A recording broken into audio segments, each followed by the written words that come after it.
I heard him comment that to Carlos in case he's not aware.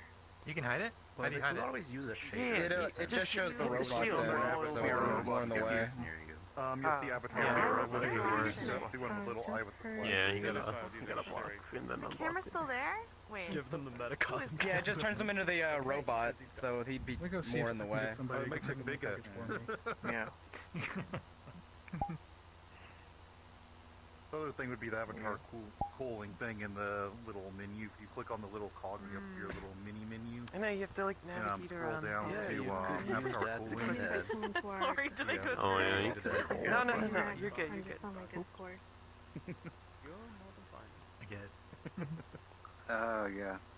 My part of OCD, like I have to have Totally. unobstructed view of the screen. Otherwise, it's gonna be really annoying. Yeah, no, I'm with you. Locking it is. All right. But if you block them, you won't be in the recording. Oh. Yeah. It's fine. Swings and roundabouts. Okay, Nice. Seems like so let me look at Just don't mind it. to see if your friend requested Max. Oh yeah, should when be I went showing to up watch in my Barbie, info. there was like just a fly that Welcome back. passed Why by am I trying still to getting die. old invites? Somebody agrees with that. That's good. Oh no, what? There's no Yeah, way I something could like grab it. 4 or And 5 I saw times. the Killers of the Flower Moon last week, Yeah. So your friend and there was these two called old ladies who were just talking like it was recognize- Let me know when we're live, Carlos. So It was brutal. It was a great film. I had Wow. to bring a rifle with Oh me yeah, for look at that a movie. photo. I'm not seeing any invites right now. So you can let me know I had if a you friend invite who us. feel like nobody. Hey everyone, I am ready to start. If we can quieten down, that would be wonderful. I am extremely excited to be welcoming you to our very first Raindance Immersive VRChat screening. So thank you so much for coming. Oh, hello. Hey friends, follow me. We're going upstairs. And welcome to those who are watching on YouTube as well as our audience who are watching in VRChat. Today, we are watching Ulterior Motives. And we were very lucky to have the director and some of the cast and collaborators with us here today. And I would love to invite to the stage Ariel for a brief introduction to the film prior to watching it. If I can welcome the director Ariel to the stage. Hello, everybody. Thank you all so much for coming. Gosh, this is so huge. This is the hugest thing I've ever done, really, to be able to share a film that I created with the wonderful audience at Raindance Immersive. I'm so grateful to be included in the show and be included in the selection. And I'm so grateful to everybody who helped me get here, all of the cast and collaborators that worked with me on this film who did an absolutely incredible job, blew past my expectations for it. I'm so grateful to all of them. I'm so grateful to everybody who decided to show up and come and see this and be a part of this screening with us. And I'm so grateful to you, Joe, for being one of the people to select my film for this and helping to curate this experience for us. And I'm just, really honored that I get to share this film with you here today. It's a very personal film that I worked on for a very long time. And it's a very unique film because this film is a fictional film that is actually set within some of the very real environments here in VRChat. And it concerns the story of actual VRChat players and the kinds of things that they go through. And you see a lot of different characters in this film, and a lot of the things that they're dealing with are things that I've seen personally in real environments and real communities in VRChat. And I think that just is what this movie presents that is just so unique. And I'm just really grateful to be here and be able to show it off. And I will let you take it away to whatever is next. So Yeah. Thank you so much. Thank you so much for the introduction. Round of applause for Ariel. I'm so thrilled to be selecting this film and showing it at the festival. Thank you so much, Ariel. there will be a Q&A with Ariel and some of the collaborators following the screening, so please stay tuned following the film to engage in a conversation and listen to how the film was made and the process behind it. But without further ado, I am so proud and pleased to present Ulterior Motives. Hey, so have you I'm joined? Have you left refreshing. and joined the group?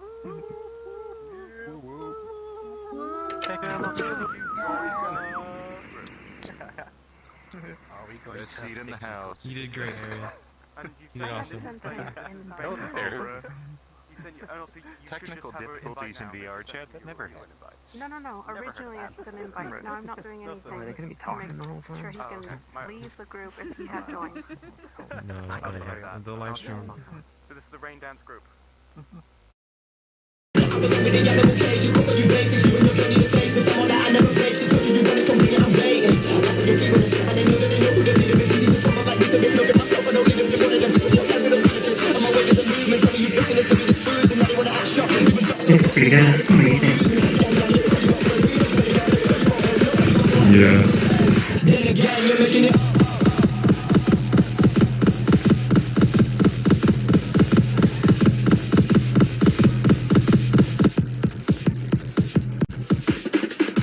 Have you heard this guy before?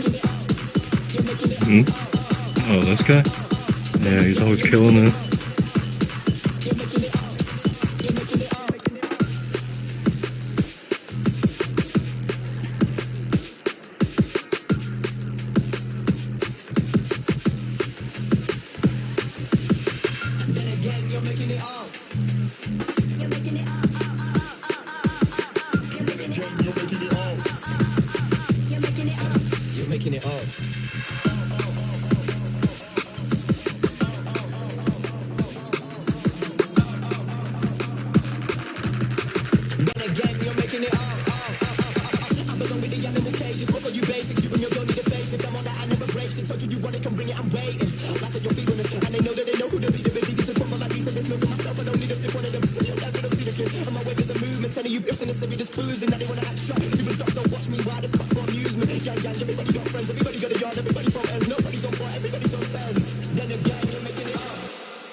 Shit.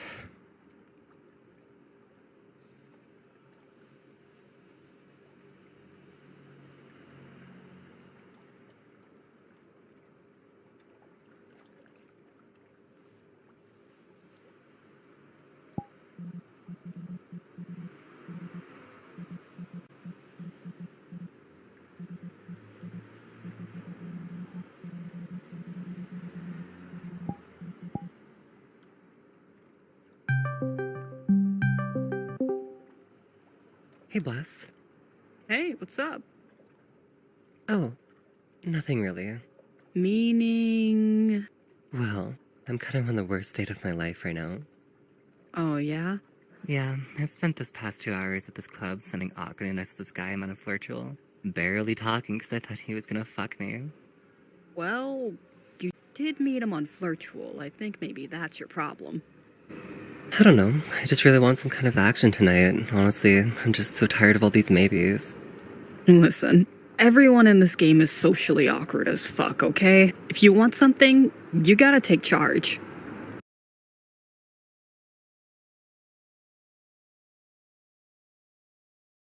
Bless, this is me we're talking about here. True. Hey, listen, I'm out clubbing with some friends right now. Come join us. Maybe you can hook up with somebody here. I don't even know how to hook up with somebody. Just talk to people. This game's a big place. I'm sure you can find one person you vibe with. Alright. I'll see you in a sec, okay? Hell yeah. See you soon.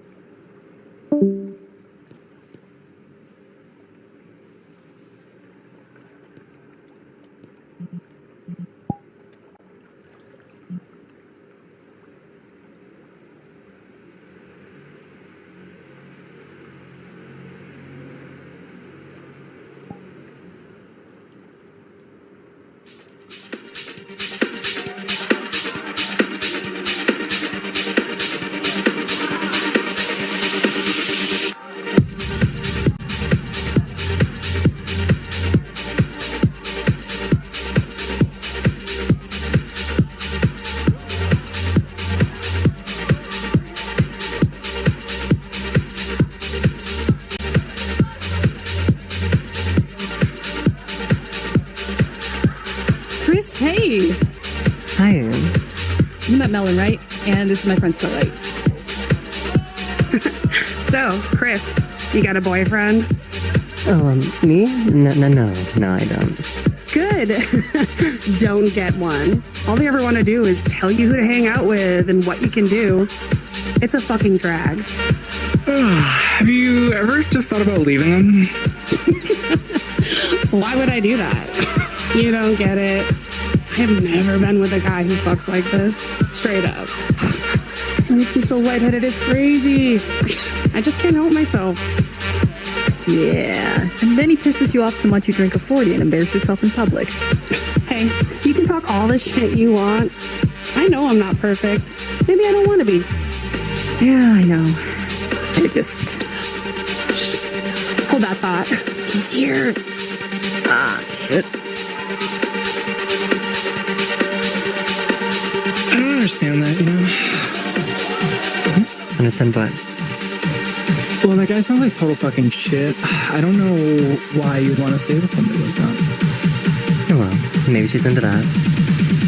Well, that sounds more like developmental issues to me. Anyways, that's why I stick with women. So, how do you know Bless? I see her around the clubs. She's a real cutie, that's for sure. And so are you, pretty girl. Thank you. So, do you go clubbing a lot? Not as much as I used to. Just been caught up with other things. Oh, other things like what? Well, I work at 9 to 5 now, so most of the time that I'm on VRChat, it's just to chill and relax, you know? So basically, I'm lucky that I get to meet you, is what you're saying. A rare opportunity. Yeah, you could put it like that. Come on. Dance with me.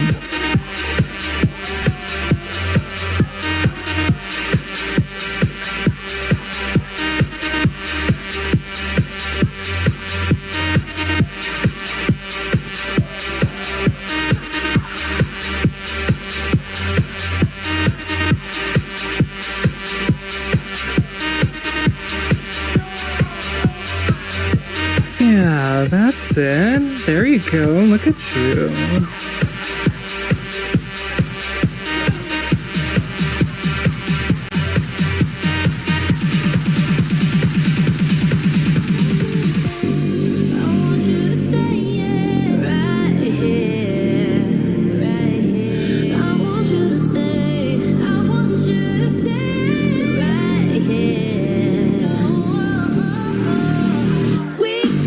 Hold on 1 second, cutie. A friend of mine just joined. I want to go say hi. Don't go anywhere. Okay? Okay.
I don't know about you, but I don't know anyone here.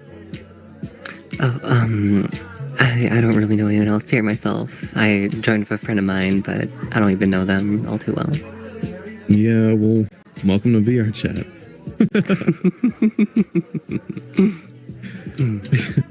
Well, I don't know. How's your night going? Could be better. Kind of embarrassing myself. Well, if you're embarrassing yourself, isn't that a good thing? At least you're actually putting yourself out there rather than hiding away. I don't know. I lost all sense of self-respect a long time ago. Now I just party all the time and I don't give a shit what happens. But why? Why what? Why don't you give a shit? Because if you give a shit, you're only gonna get yourself hurt. But doesn't that mean that you cared about something? Maybe.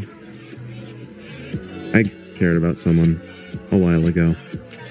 But I just ended up hurting myself. And what about now? Now I have fun with whoever I want, whenever I want. Yeah. So, what are you getting up to for the rest of the night?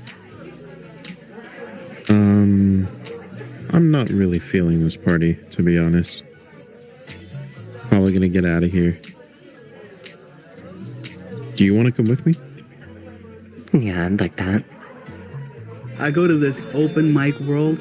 Ooh, went down the wrong pipe there. What's up? These are the homies. Yo, what's up? Cheers. Up?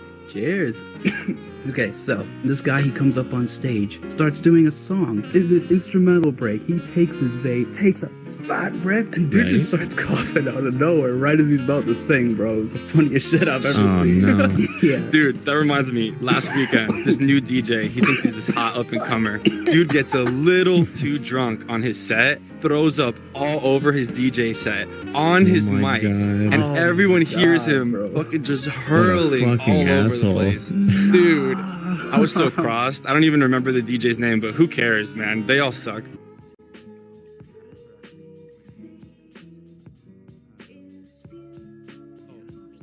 I fucking hate people.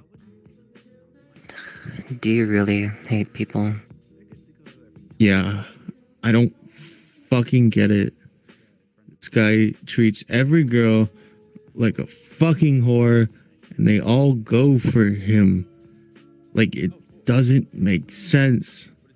I try to be nice. Well, maybe you're just not quite doing it right. You're saying that she wants to be a whore after everything I did for her. She just wants to be a slut for some other guy?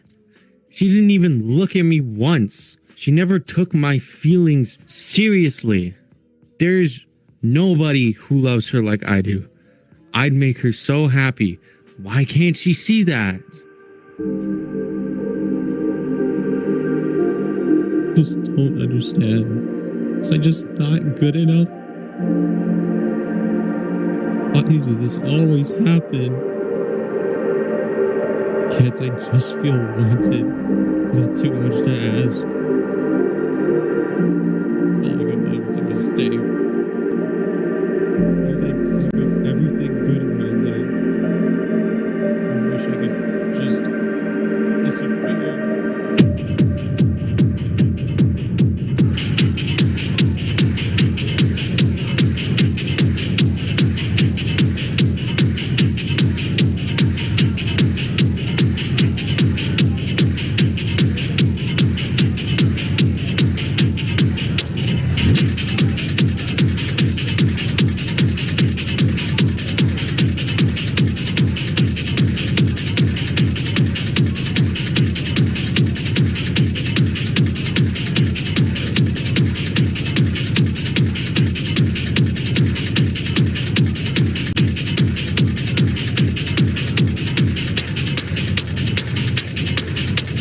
Hey, just wanted to say, I love your dancing.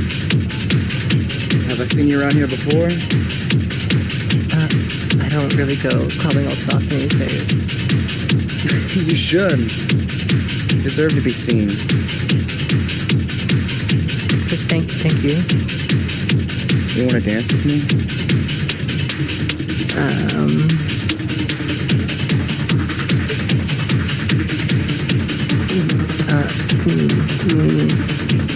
Come on, what's the matter?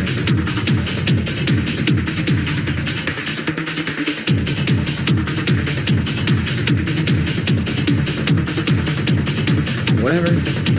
Sorry I asked.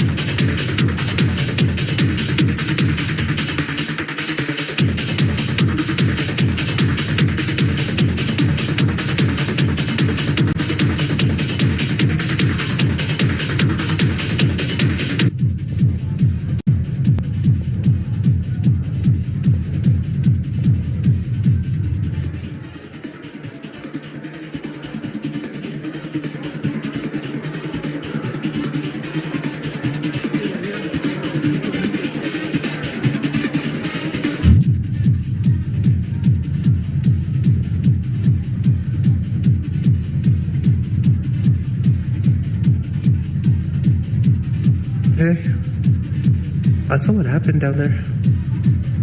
Are you okay? I don't know. Do you know that guy? No, I don't know. Was he hitting on you? I think so. Yeah. Yeah, that dude's got a bit of a reputation.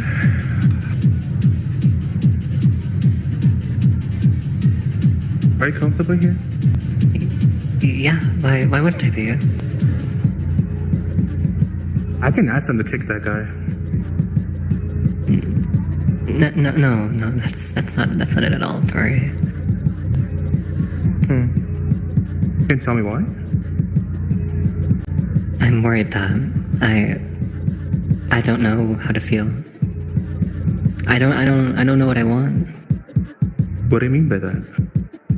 I can imagine the things that I want, but when they start to happen for real, I just freeze up. What is it that you want? I want to be desired. I want to be chosen. Not just for my body, but for who I am as a person. And why do you feel you aren't? I just feel like such an outcast. I stopped coming to places like this because I just sit in the back and don't talk to anybody. And nobody even notices me to begin with, so... They definitely notice you. Trust me. And if they do, they're not interested enough to know who I am. I don't think that's true.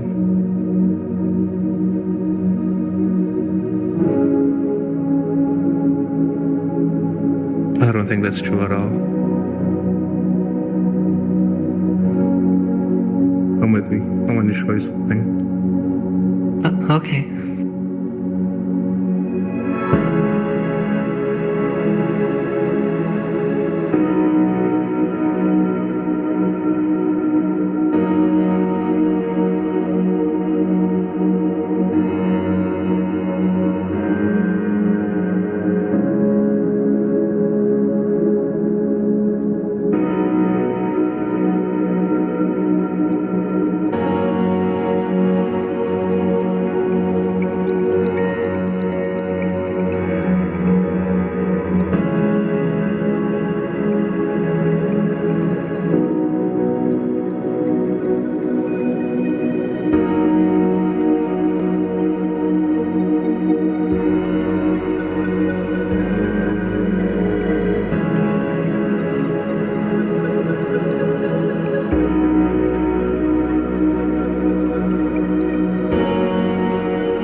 You're so beautiful.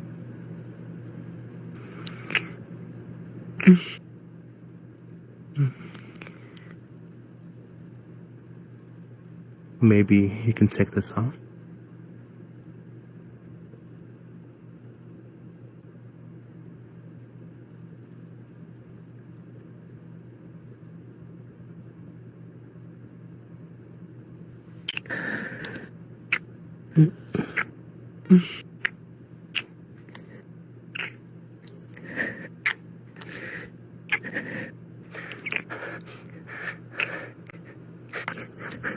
Stop.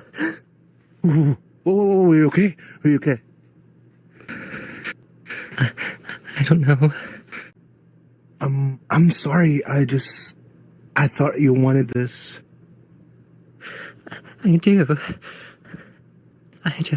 You're afraid? I don't know. But why? You're so beautiful and deep. You're so easy to love. There's just no way. Look at me. Look what happens when I try to be special. So stop trying. You don't need to pretend to be something you're not. There's nothing to love about me. I know that's not true. You should just leave me alone. I swear, Just leave me alone.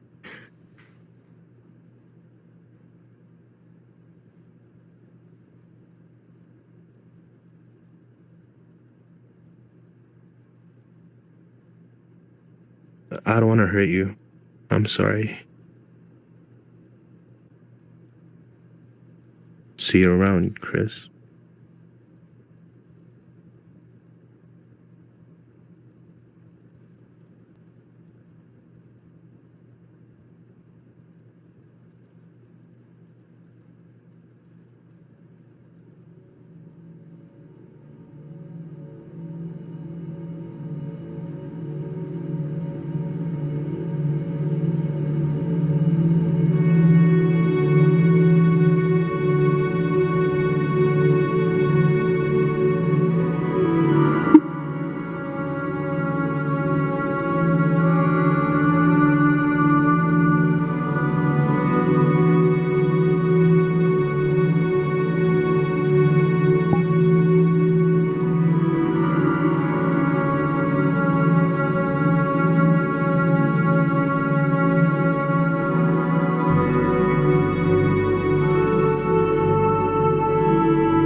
How'd your night go? Not so good. What's wrong? I don't know who I'm supposed to be.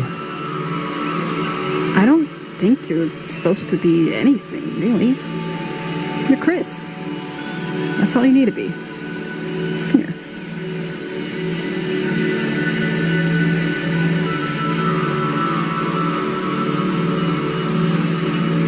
I just feel so far away from everyone.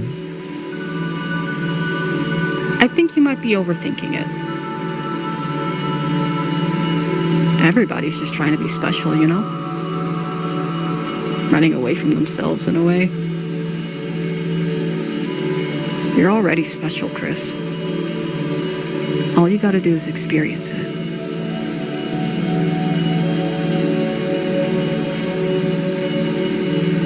What's on your mind? Can we just stay like this for a while? Yeah. Sure.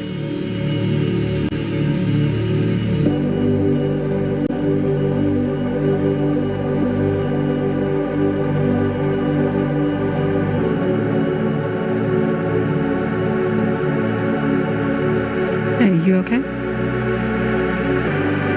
Yeah. What you thinking?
Should I care when I cry? Who am I? I just try to survive. I'm sorry, I'm not fine. It's not your fault, you tried. I feel like I am blind to my own thoughts and mind.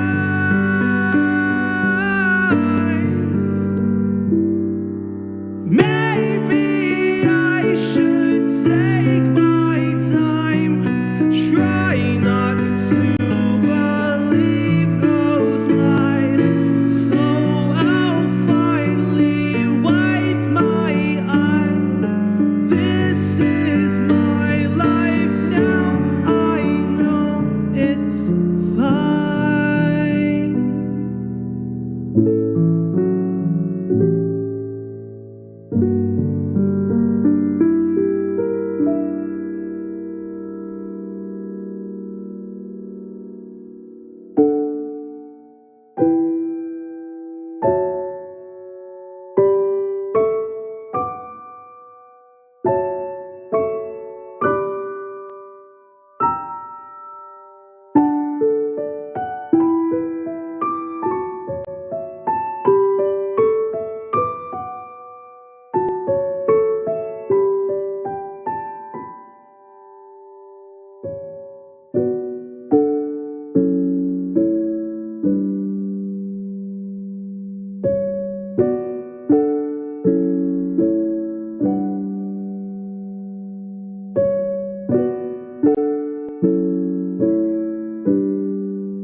That's an epic name. Say what an amazing film that was, Wonderful. and then does that sound good?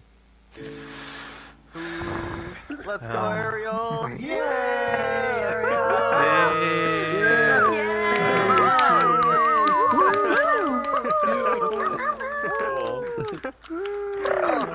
shirt.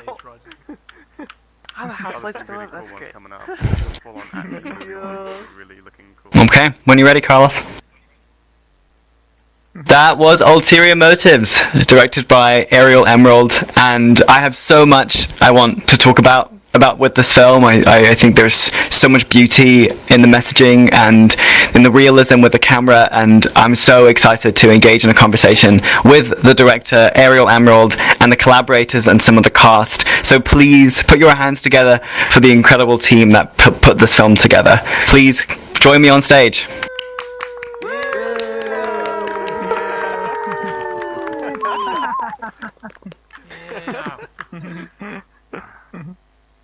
That's us. Oh my god. That means you, Maple. Please come join us. Come here. I know Felix is here somewhere. Yes, join us, Felix. I do see Felix is in the instance. Come on. They got lost. There he is. Got this nice couch. Thanks for giving us this nice couch here. I think it's Rack here is not even taking it, just going straight on the floor. Yeah. Well, she is a cat, so it makes sense. Yeah, that's true. I'm so looking forward to talking about this film, and thank you so much for joining us in this screening and for giving your time to, engage in a conversation. I'm sure everyone in the audience and also watching on YouTube is so intrigued to hear how this film came to be. But before we get into a deeper conversation, I would just love for you to all introduce yourselves and your responsibilities behind the film. Absolutely. Well, I guess I'll start. My name is Ariel Emerald. I was the director of this film. I created this film based on a script that I wrote, which was my own original idea, and I have to do whatever it takes to get it done, so I basically did everything from editing to cinematography to location scouting to, I did most of the work on this, but really it's my film, I directed it, so, we have to wear many hats in this line of work in order to get the project done, so yeah, I did a lot of work. I did a lot of different jobs on this, but yes.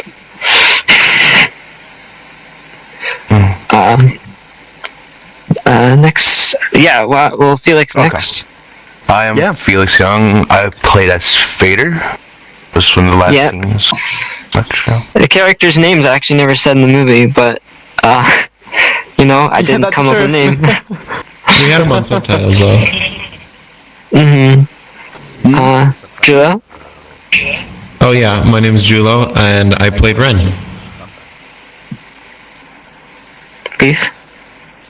I'm 1-800-HOPPY, and I played Starlight. Alright.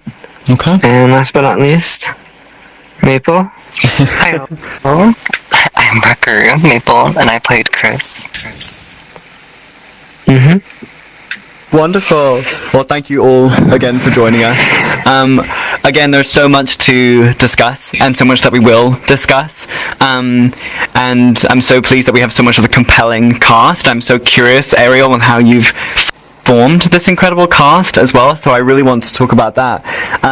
But I'm going to hit with the question that probably always comes first in the Q&A, which was, what was the seed of your inspiration, Ariel, when it came to conceptualizing or just beginning to step into a portrait of this community? Where did that come from for you? Hey, Julo, can you just mute when you're not talking? Thank you. So this idea was based very heavily on my own experiences in the VRChat club scene and things that I saw, things that I heard, things that my friends told me about, things that happened to me, and it's a story that developed in my mind after spending a little over a year in that VRChat club scene. And originally, it was kind of more intended to be more of a comedy, in the vein of, I say that it was kind of intended to be like Superbad in VRChat, where it was supposed to be about a character or a few characters just going through the VRChat party scene, looking for action, looking for hookups of some kind. And the more I worked on this movie, the more it blossomed out and became more personal and more ambitious. And so many more people got involved with it, and that just led to it growing and blossoming into this much bigger idea that focuses on a lot of various different social interactions that you'll see in VRChat and in the club scene. And it became more and more personal as it went on. And I tend to do that. I tend to make things as ambitious as they can possibly be. It's a bit of a curse of mine, but yeah. So something I was really curious about, which we talked about recently, was this project started very differently. I think when you first were coming up with the idea, and then it turned into something much more realist. I'm curious if you could share that with our audience. Well,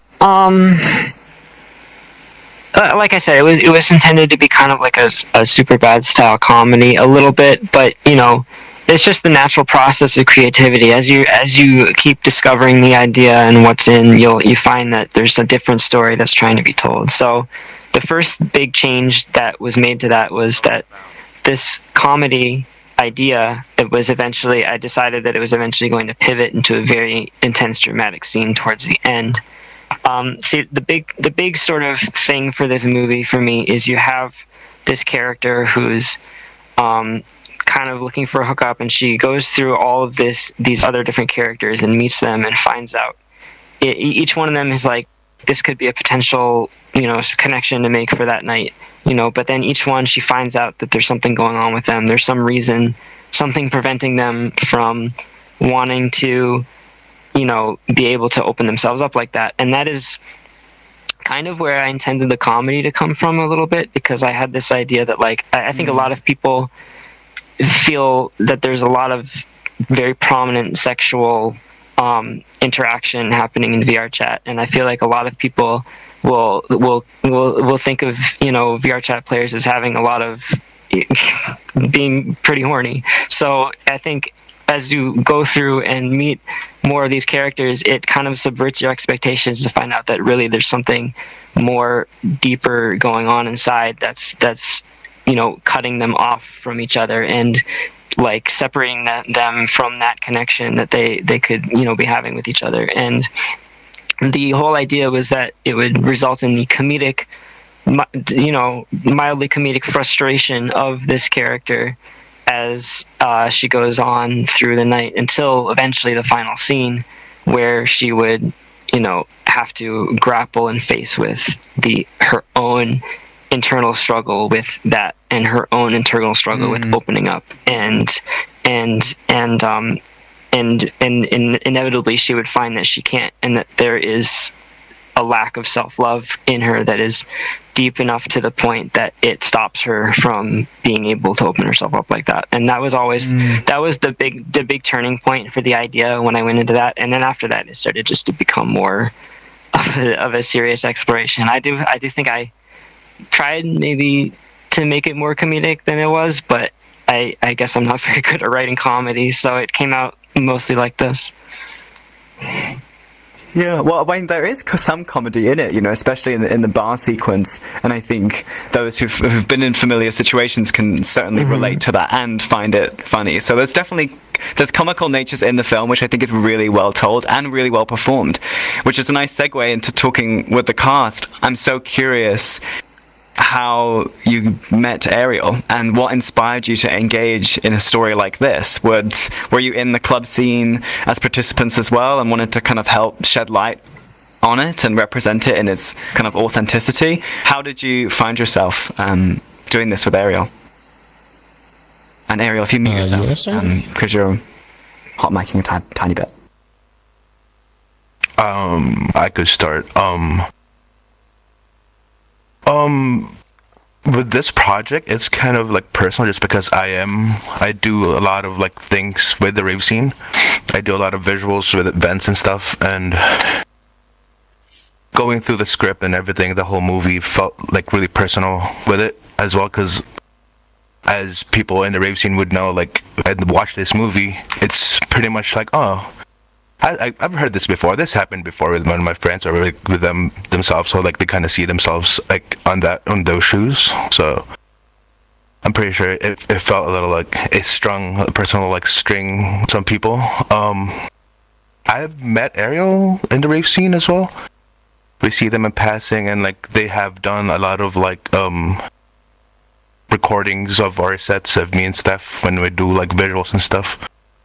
And they do a lot of coverage within the rave scene, so this is not really like out there wheelhouse when it comes to like a movie about the rave scene.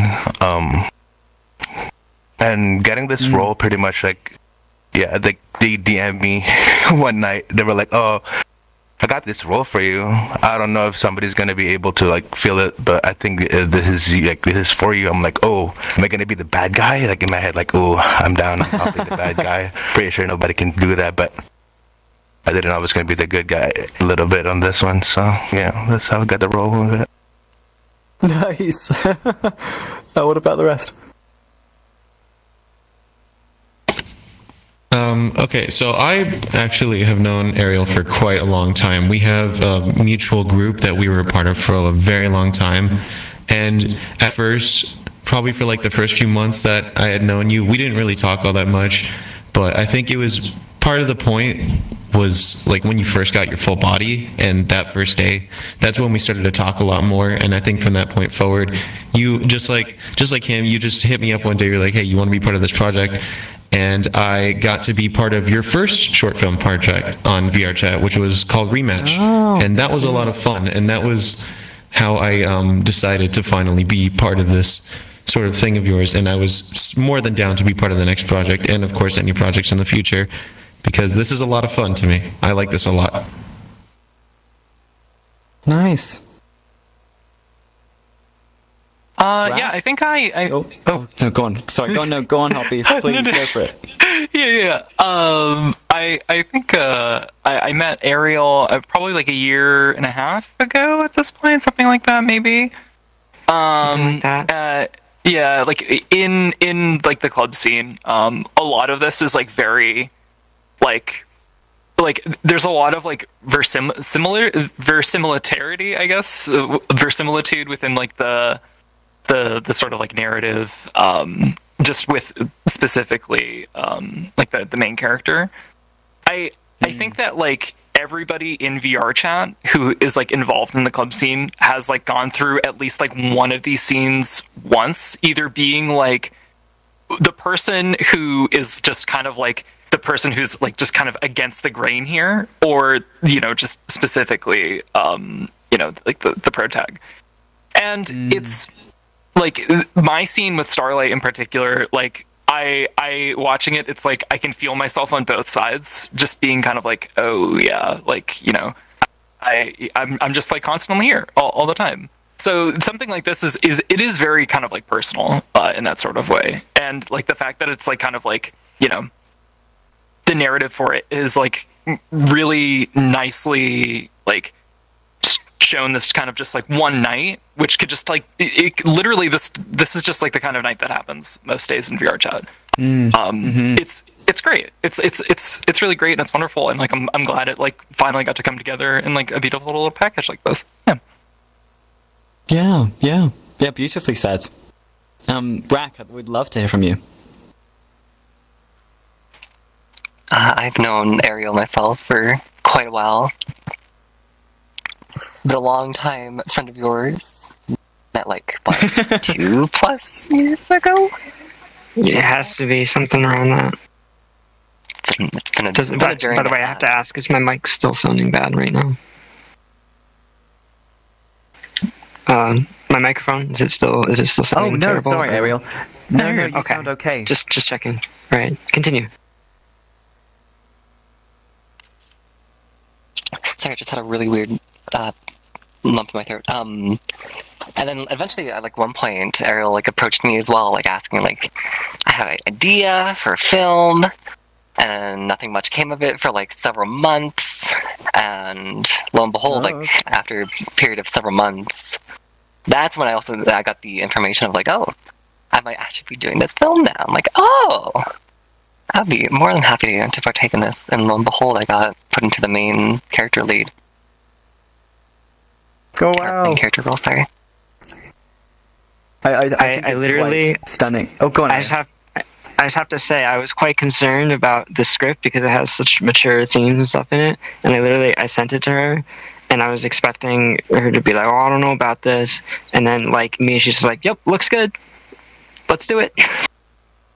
Right. I was very happy. I was more so just super happy to be a part of something like I wasn't expecting it to be anywhere nearly this big, but something, major and important, especially to Ariel.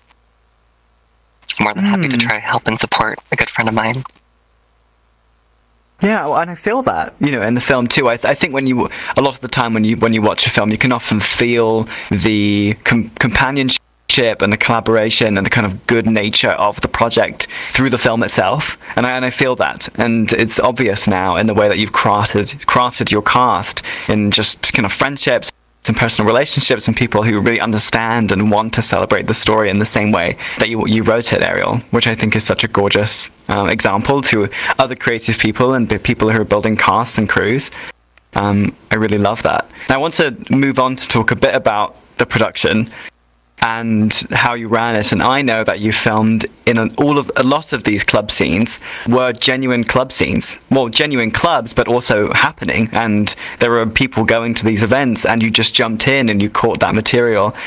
And I'm sure that was a really immersive atmosphere to direct in, but also to perform in. And I'm really curious how that informed the script, and if there was a lot of improvisation during those scenes, or if you did just jump in and you went line to line and you did it by the book. How was the experience of filming in these existing clubs informative to the moment?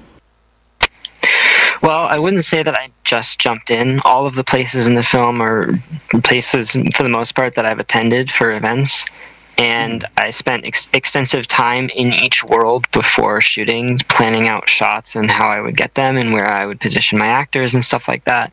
And I made a shot list for each scene, and I held pretty true to that shot list in terms of what I wanted. And so, having a rigorous, background of just this is the shots I need to get in this order really helps keep the whole thing structured when you're shooting an unpredictable environment like that.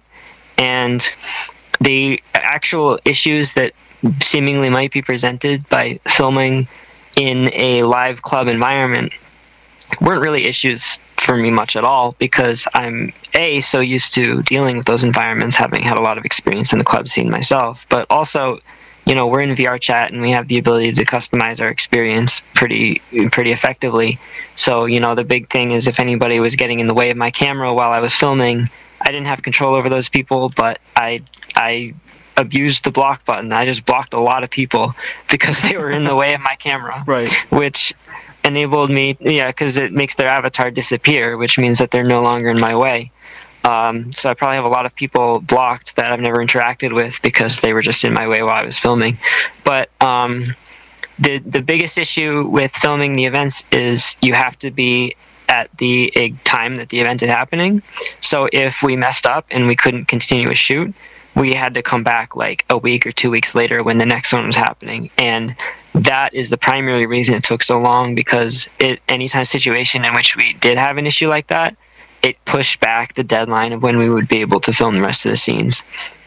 So there was a lot of unpredictability in terms of the scheduling that we didn't fully plan for, which is the main issue. But as for filming in clubs, the main thing is I purchased a better graphics card to get those shots so I wouldn't have as much lag. And aside from that, it was a pretty comfortable experience. I think it was a very immersive one for sure, but I didn't really feel any issues or any stress about being there, aside from the normal stress of filming a movie. But I'd be very interested to hear what all of them think about it. Yeah.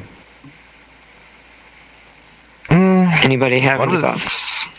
One of the things that actually that did happen to us is we do know the cap for for instances is 80, right? And being in events and stuff, it does cap out pretty hard and pretty easily.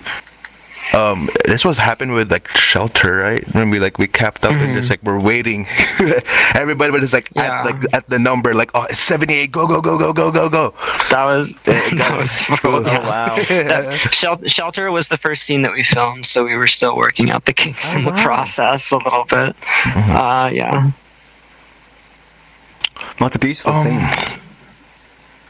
It was, yeah. Like the placements was all good and the pacing and all they were true with the shot list of what they did, and we were on point with it. I don't really have that much with it. There's one scene I would like to bring up, kind of in this context, if you don't mind if I jump in. Which is the Club Orion scene. I remember we talked about this, Ariel, in the way Club Orion. When There's no scenes filmed at Club Orion. Oh, it's not. Oh, that's completely my mistake. The scene with the kiss in the club, the very the core moment. PK's show. I'm so sorry. It's the core. Well, That's my give me a mistake. quick moment. Give me a quick moment to shout out PK, who created the core, Sure. because he has a show at Raindance. He's doing actually 2 shows at Raindance. Yeah, there's two going to be shows. the We God have as a PK DJ. performing twice. Yeah. But yeah, PK created this marvelous world called The Core, which they host club events in, which has tons of crazy visual effects and stuff like that. And I've been to this world a few times, seen some amazing shows there, and I wanted to film there. I actually wanted to film another location, but they fell through because they just weren't really willing to work with me on it. But once I started working with PK and they, the team at the core, they were just super, super helpful. They bent over backwards to help me get the shots that I was trying to get.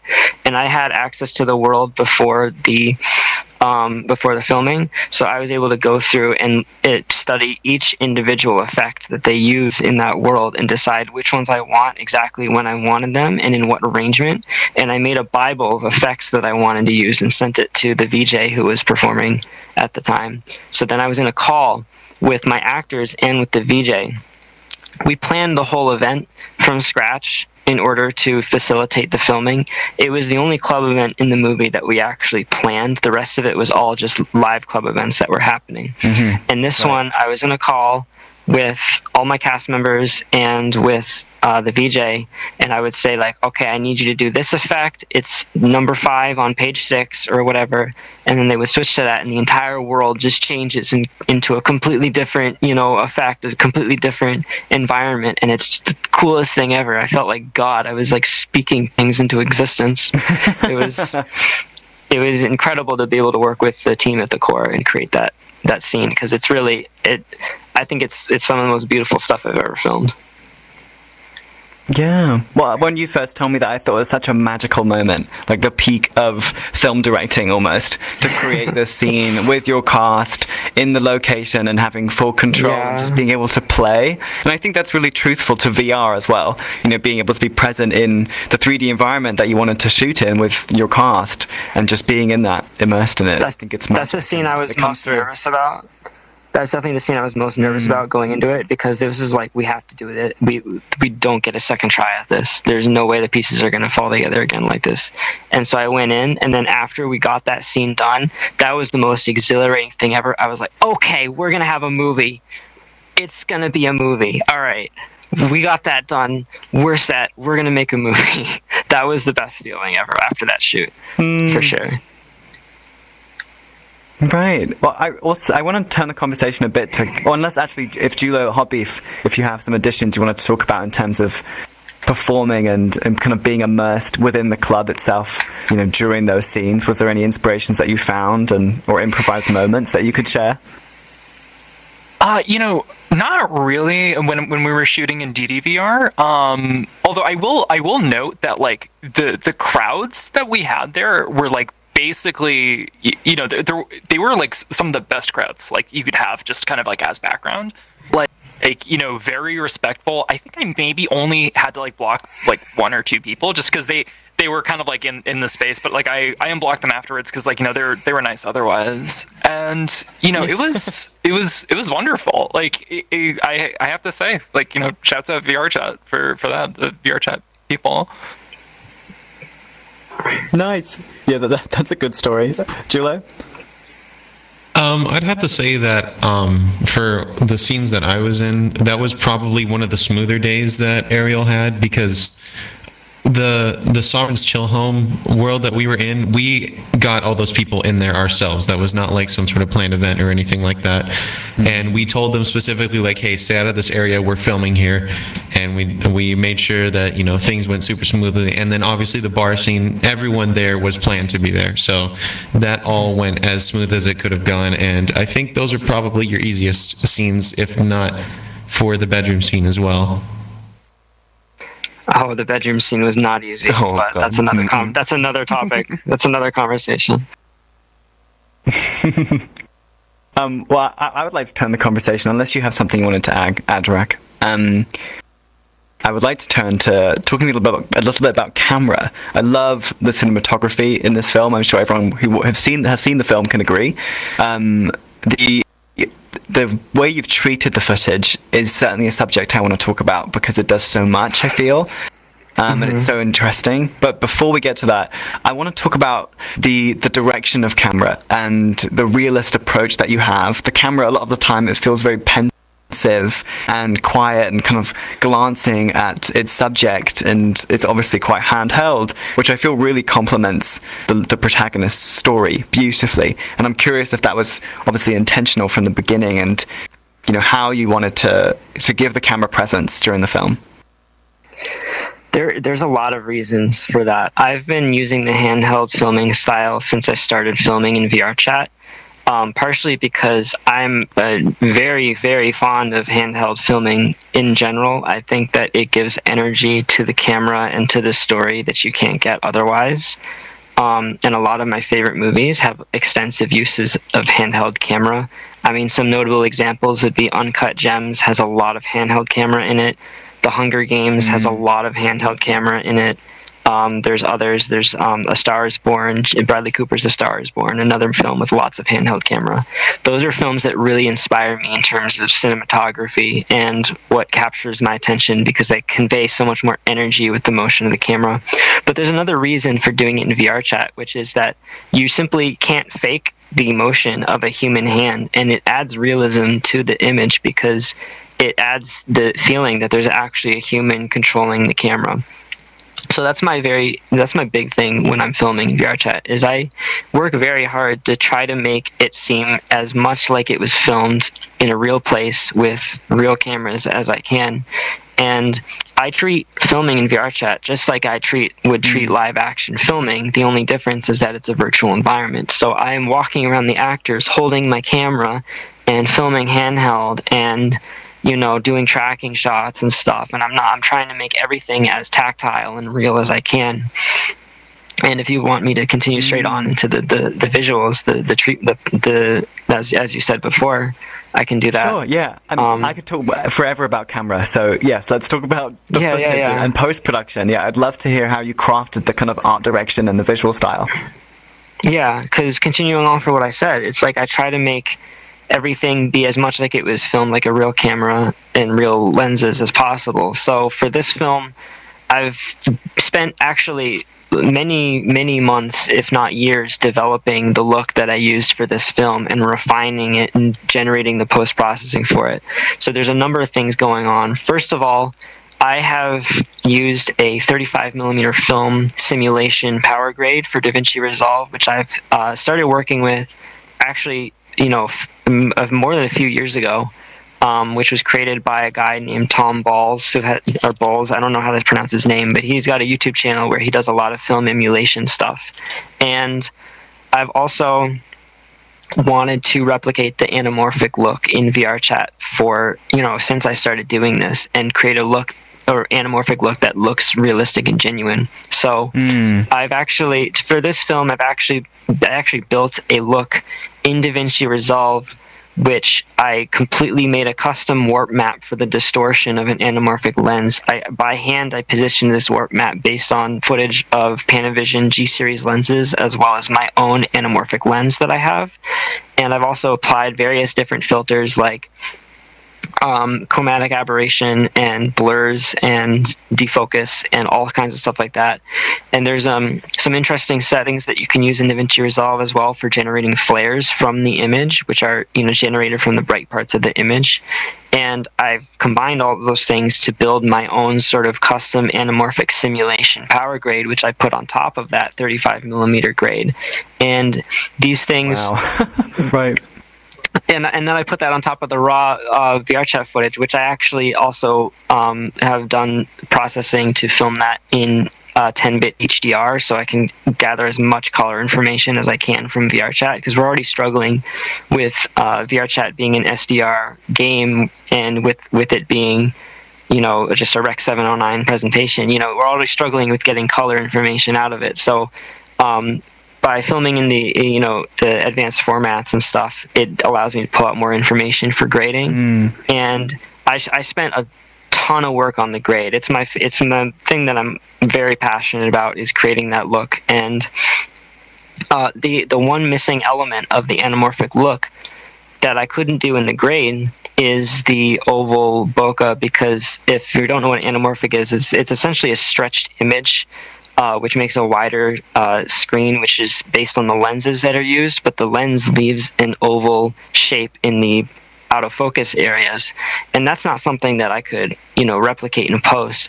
But thankfully I was actually able to work with, there's someone else I got to shout out, and she's here in the audience today. Peach Bite actually helped me a ton getting this to work. Peach Bite is an absolute genius when it comes to VRC Lens and the systems that we have for filming here in VRChat. She does development over at Metacosm Studios and has been doing this stuff for a while. And I was able to work with her to actually get the anamorphic bokeh working in VRC Lens, which means that I could film the plate footage, which is a 16:9 image that is undistorted, but it has the anamorphic bokeh, and then I apply my post-processing on top of it to add the anamorphic distortion and all those effects to create the image that you see.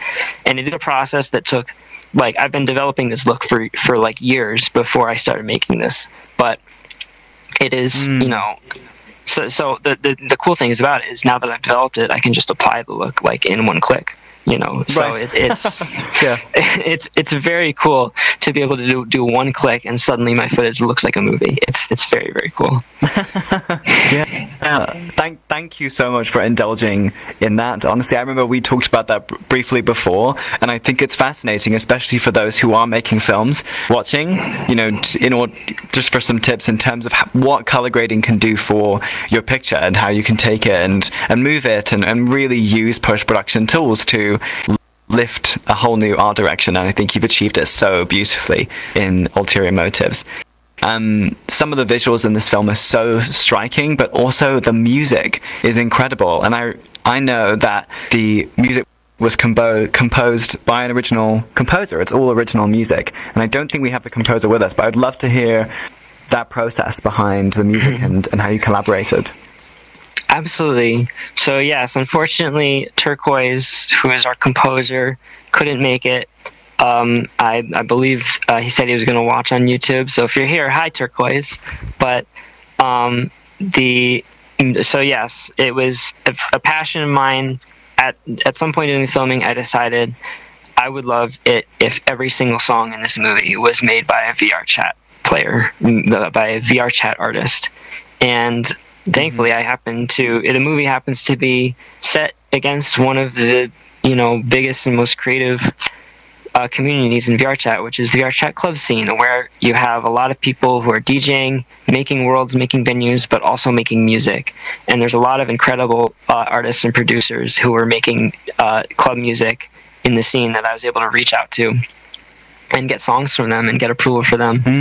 There's some other music as well. There is a original jazz composition by a band called Jazz in VRC, which is a Japanese band led by members Yuki Hata and Saki Sobune, and they were incredibly kind and generous to be able to let me use their composition in the background of one of the scenes, and I'm just very thankful to that. And then when it comes to the original music for the film, this is the first film I've ever made that has had an original score composed for it. And I was able to work with my friend Turquoise, who we became friends working on this, but he's a producer and DJ in the club scene. He plays a lot of shows, and he makes a lot of music. And he was super eager about being able to make an original soundtrack for a film. He was super eager to work with me. And the first scene that he composed for me was the core scene. And I sent him the scene, and I sent him some reference tracks that I liked. And he delivered this piece of music that just absolutely took my breath away. It was like, this is literally what is in my brain when I watch this footage. Like, it actually blows my mind how much he was able to convey exactly what I wanted, the emotions I wanted to convey. And then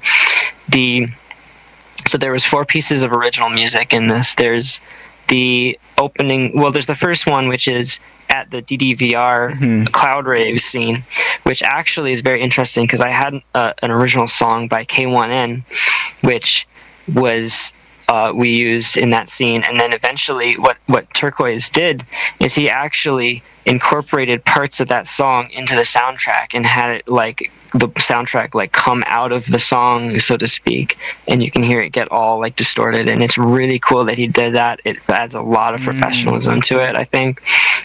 And then there's original piece of music in the bar scene, which is like a sadder version of the core theme. But then the big one, the showstopper is the ending music, which begins at the end of the bedroom scene all the way to the end of the film. And as soon as I heard this, I had no idea. That was composed very, very close to the release of the film, so I was really worried about that for a while. And as soon as he played it for me, the original version of that song, I heard it, and it took my breath away. It was unimaginable. Like the experience of hearing exactly what was in my brain when I watched that scene manifest itself before me. It's harrowing. It's a harrowing experience, and I've never experienced anything like that before. And I'm incredibly grateful to Turquoise for his work on that. And it's marvelous. I'm so impressed by the soundtrack of this movie. When I rewatch it, the primary thing I rewatch it for is the music. And then, of course, to cap it off, we had an original song in the end credits sung by Naku, who's a very prominent DJ and performer in the club scene. He's performed on Fia's TVRS show also, and he also was the host and creator of the event Nurtured 2, which is where we actually filmed the final scene in the movie, which, if I could take a minor tangent to talk about that was totally spontaneous. I was planning to film that scene somewhere else, but then I attended the first day of his 2-day event at Nurtured 2, which is a festival that he's only done once before. And I immediately knew I had to film the second part of I immediately knew I had to film the ending scene at the second day of that festival. And I mobilized my cast and crew in like 6 hours to be able to do that. And so that's... Wow.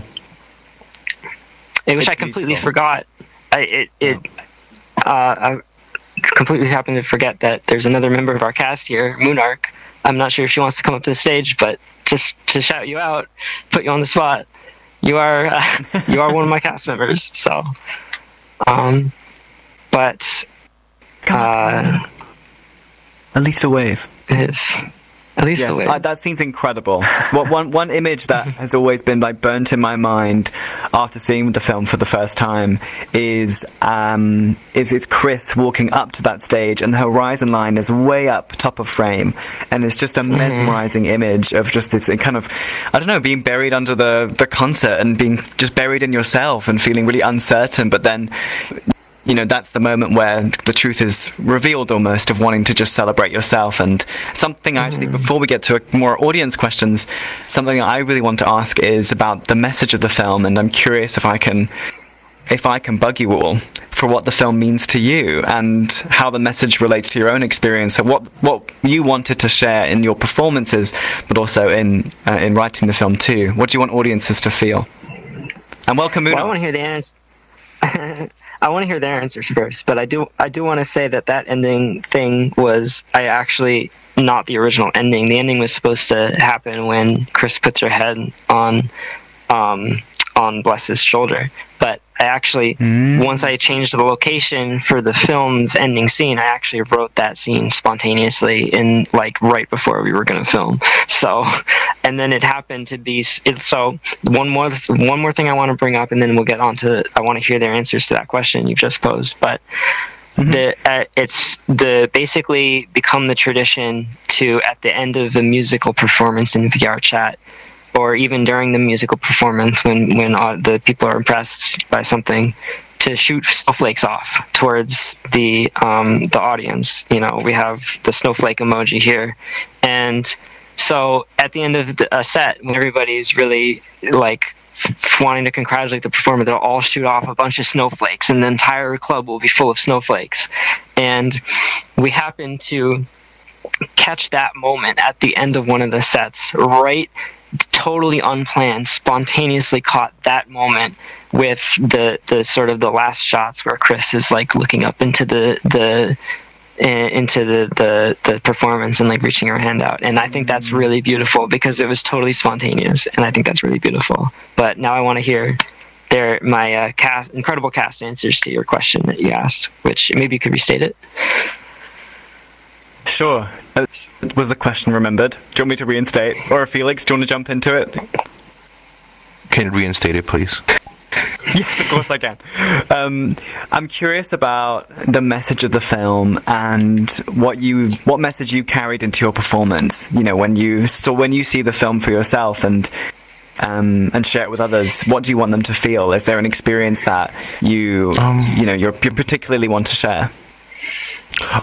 Specifically with this film, being a part of the raving community in VRChat, I want the people, the outside people looking in, that we're not just partying or anything like that. We do have the personal side of it, and we do this movie kind of shows it, and hopefully people are moved by it, as I always get moved whenever I do watch it, and the end credit song always hits me.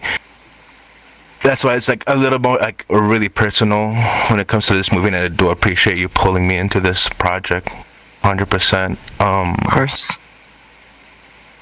And yeah, and I'm pretty sure every person that is involved in the raving community or part of the raving community is kind of feeling as a personal piece for them. It's oh, what is the raving scene? I want this to be the movie to oh, this is the raving scene. It's not just a clip of an event, but this is what happens at a night at the raving, when you do party in VRChat, pretty much. Yeah, beautifully said. Julo, Beef, would you like to add? I think that the message that was portrayed got pushed through really well, and that was basically the idea that these are real human people, and that they are having real experiences that people can relate to, and that I think is a lot in part to do with Ariel's amazing writing and her ability to make these people say very human things. These feel like you're just watching people talk, and as a result, I think that's why the emotions are so powerful here, and why you feel what they're feeling so well. Yeah, well said. Any other further points? Yeah, I think. Oh wait. Just go ahead. No, go ahead. Yeah. I think that with my performance, I think the most important thing is and this is just I think a great thing about the movie in general is that queerness as a whole in VRChat is very welcomed and celebrated, and that is a very that was actually something that really drew me to wanting to perform in this. So that was that's one thing. The other thing is I think it goes a little without saying that there's a good majority, not a majority, but a large number of people in VRChat who perhaps use this as a way to socialize without necessarily going out to the real world or whatever. And And like these sort of like these like scenes and stuff like that happen. When I said earlier, like it's like very much like things that like everybody here on VRChat's like more or less experienced at one point or another. It's it's like you're not alone. Like everyone here is like kind of going through it in some way or another, whether it be just like something kind of personal or like maybe something else is going on in their life that's like a little bit larger. But yeah, like that's definitely like that was definitely something that like I felt was like a major part of it. Oh, absolutely, yeah. An extremely precious point, yes. Rack, would you like to add? Unfortunately, as much as I would love to add, there's all the thoughts that I've been kind of having have already kind of been discussed. I'm sorry. That's okay. Moonarch. Hi. I like my personal takeaway from this film is that like it is a very, very relatable film, especially for us VRChat players. We've been through a lot of the situations that are portrayed in the film, as well as a lot of the feelings that are in the film. And I think one of the really important messages here is that it's really easy to not like yourself or to think that you're not good enough and to be kind of confused and lost. But like, it's okay to still be figuring out who you are and what you want. Yeah, I think that's beautifully said and also beautifully illustrated in the film. I think that message is so strong for me, and it fills my heart every time, especially in the way that, it doesn't matter what age you are, in ways that you can find yourself. You can find yourself at any time, and it's a constant journey, and I think this film portrays that so well. Now, I'm afraid, Ashley, we don't really have the time for audience questions, but please, by all means, stay. I will just have to close the stream. But Ariel, do you have any closing words for us? This project has become more than I ever imagined it would be. It's gone further than I ever thought. I'm just so overwhelmed by what it became and what actually came of it, and it really makes me feel like maybe I can do this. Maybe I can actually do the thing that I've wanted to do my whole life, which is make movies that move people, that people genuinely care about. And it's definitely like it's validating. It's a validating experience to feel that I can do this and make a movie that people appreciate. And this movie was the movie that really drove that home and nailed it in. And I went through a lot of anxiety about people aren't going to like it. They're going to hate it. They're going to be upset with me for things they don't like about it, but it came out and everybody's told me just how much they love it and how much it meant to them and how relatable they found it. People have told me they cried, and I'm just really glad that I feel like I guess I know what I'm doing, maybe. That's very, very validating. Oh, you absolutely know what you're doing, and it's such a pleasure to be celebrating your work at Raindance Immersive. Before I give you a huge thank you, I want to give a huge thanks to Carlos Austin, who has been running our stream on YouTube today. Thank you so much, Carlos. I also want to thank Maria and Troppy for helping to put this wonderful event together. Thank you so much to the team. Fangs as well is in the audience and is also in this film, funnily enough. Huge thank you to the Raindance team, and finally a huge thank you to Ariel and your collaborators for engaging in this conversation and for showing your film at the festival. This has been a pleasure. Please give them a round of applause.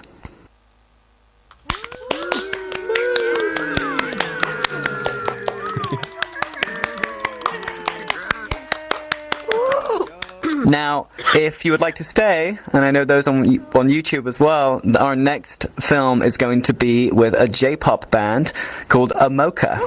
We will be showing ALBA and having a Q&A with Amoka, so please stay tuned and please stay in for that, and by all means, please stay as well. But I want to steal you for some photos before they come. All right. Please, I'll follow you. Lovely. Thank you for watching, everyone.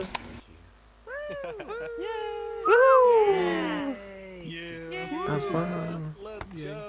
Well, Or we can stay and do some audience questions, actually, whilst we're like on the stage and we have a hot mic. We should. Yeah, I'd love to. Does do anyone some have any audience questions? Yeah, we absolutely should. Yes, please. Does anyone have any questions for this amazing crowd? Bonito, I think, has a question. You might need to come forward because we can't hear you very loud. Hello, Cass and Ariel. I love the film. I'm gonna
Okay, well, we'll be starting in about a minute, everyone.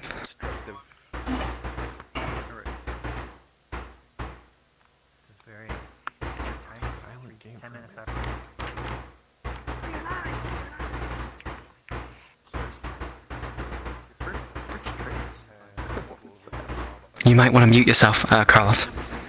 Okay, all right, we are live. Welcome, everyone, to our second screening at Raindance Immersive 2023. It's my pleasure to be hosting in the Virtual Film Institute for a very special screening of ALBA by Amoka, who are selected in the Best Music Video of VR award in the Raindance Immersive Festival, and also sharing a music live experience called Starlight Show. So they have two projects in the selection, and it is my great honor to be showing their music video here today. I want to give a huge thank you to the festival, to Lucy for this world, and after this screening, we will be having a conversation with the band Amoka, with Aipo and Moisan, and I want to give a huge thank you to our Japanese translator Potato, who will be helping to moderate the conversation. But in the meantime, it's my pleasure to welcome you to this screening and to present this amazing and mysterious poetic music video.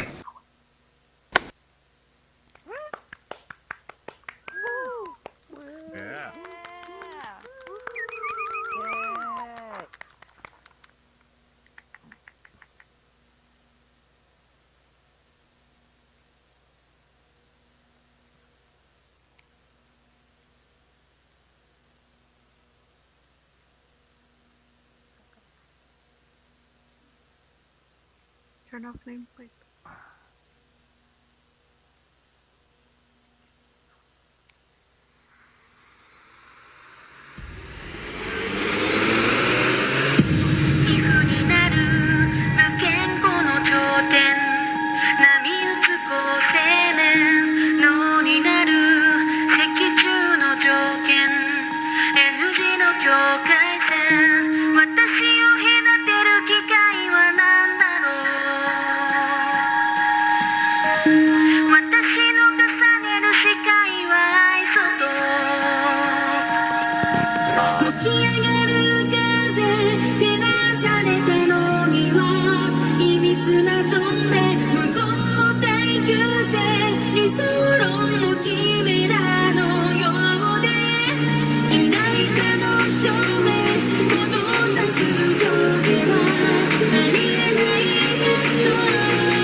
Cole. He's my miracle child.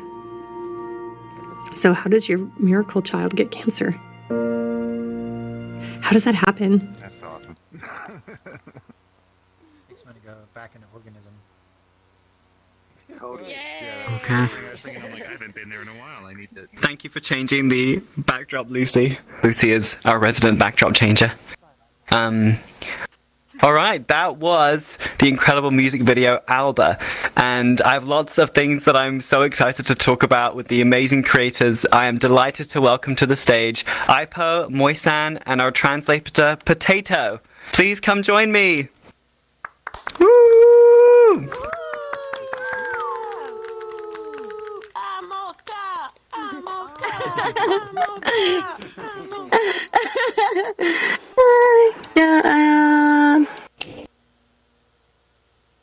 Potato はこっち ?OK? こっち。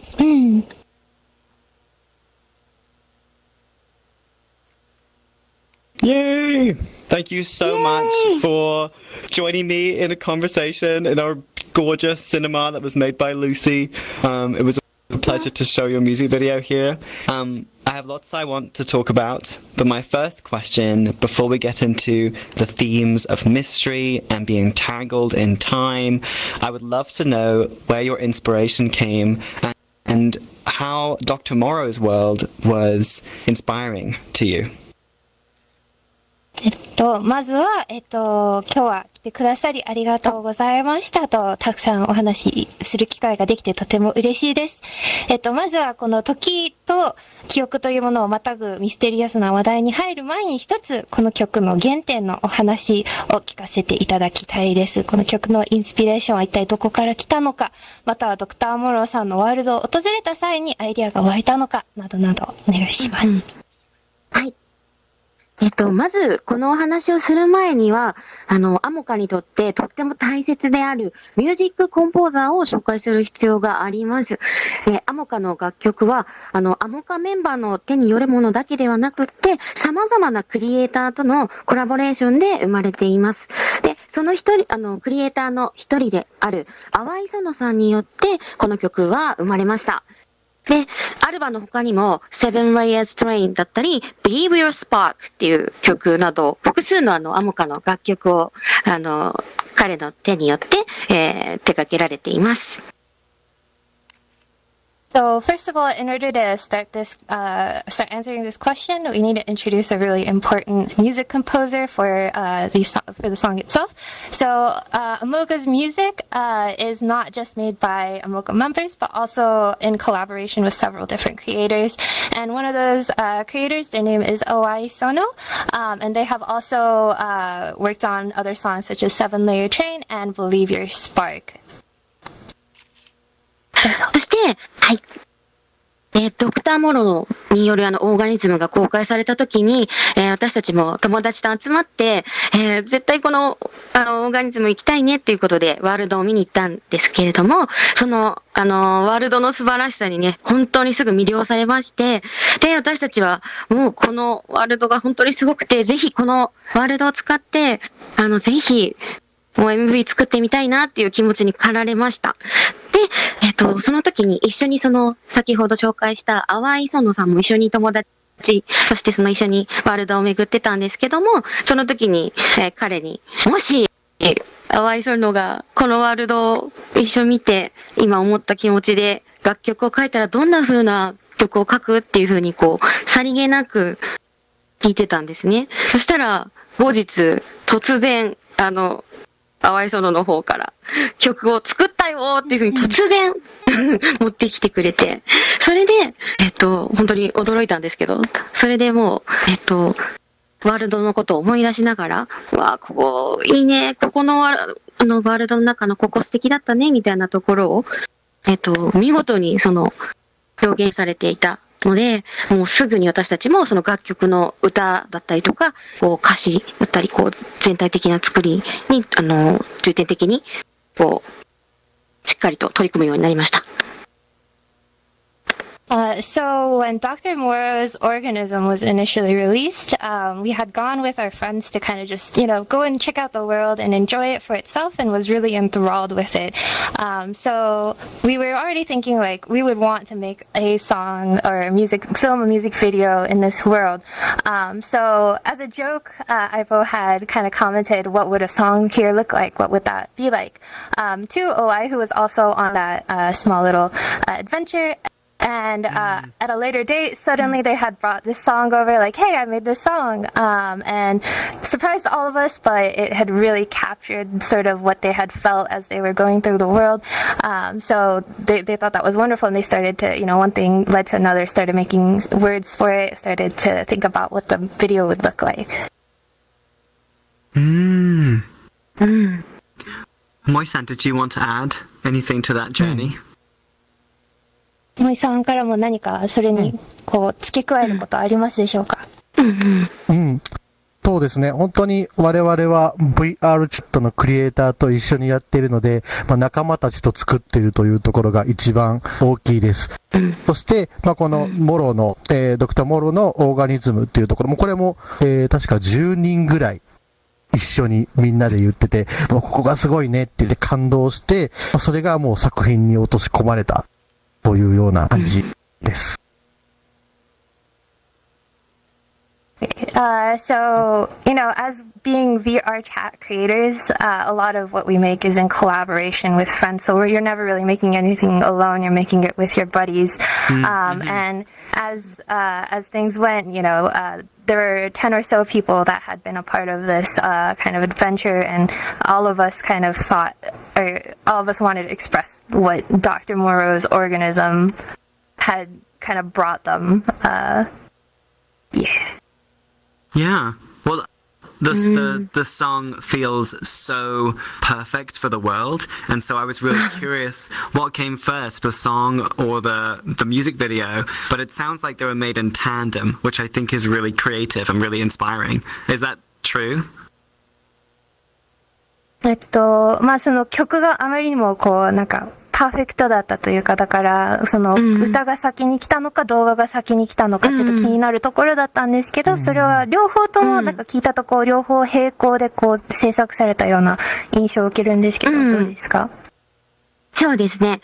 先に一番最初に、私たちが、この曲を聴いた、ここのワールドをテーマにした曲、どんなものになるかなっていうのは確かに私たちが先に言ったんですけれども、実際にはね、先に淡い園の方から、曲が送られてきたので、まずは曲ベースになってから、動画制作だったり、私たちの方で解釈をして歌を入れるようになったので、先に、どちらかというと曲が先になったかなというふうに感じてます。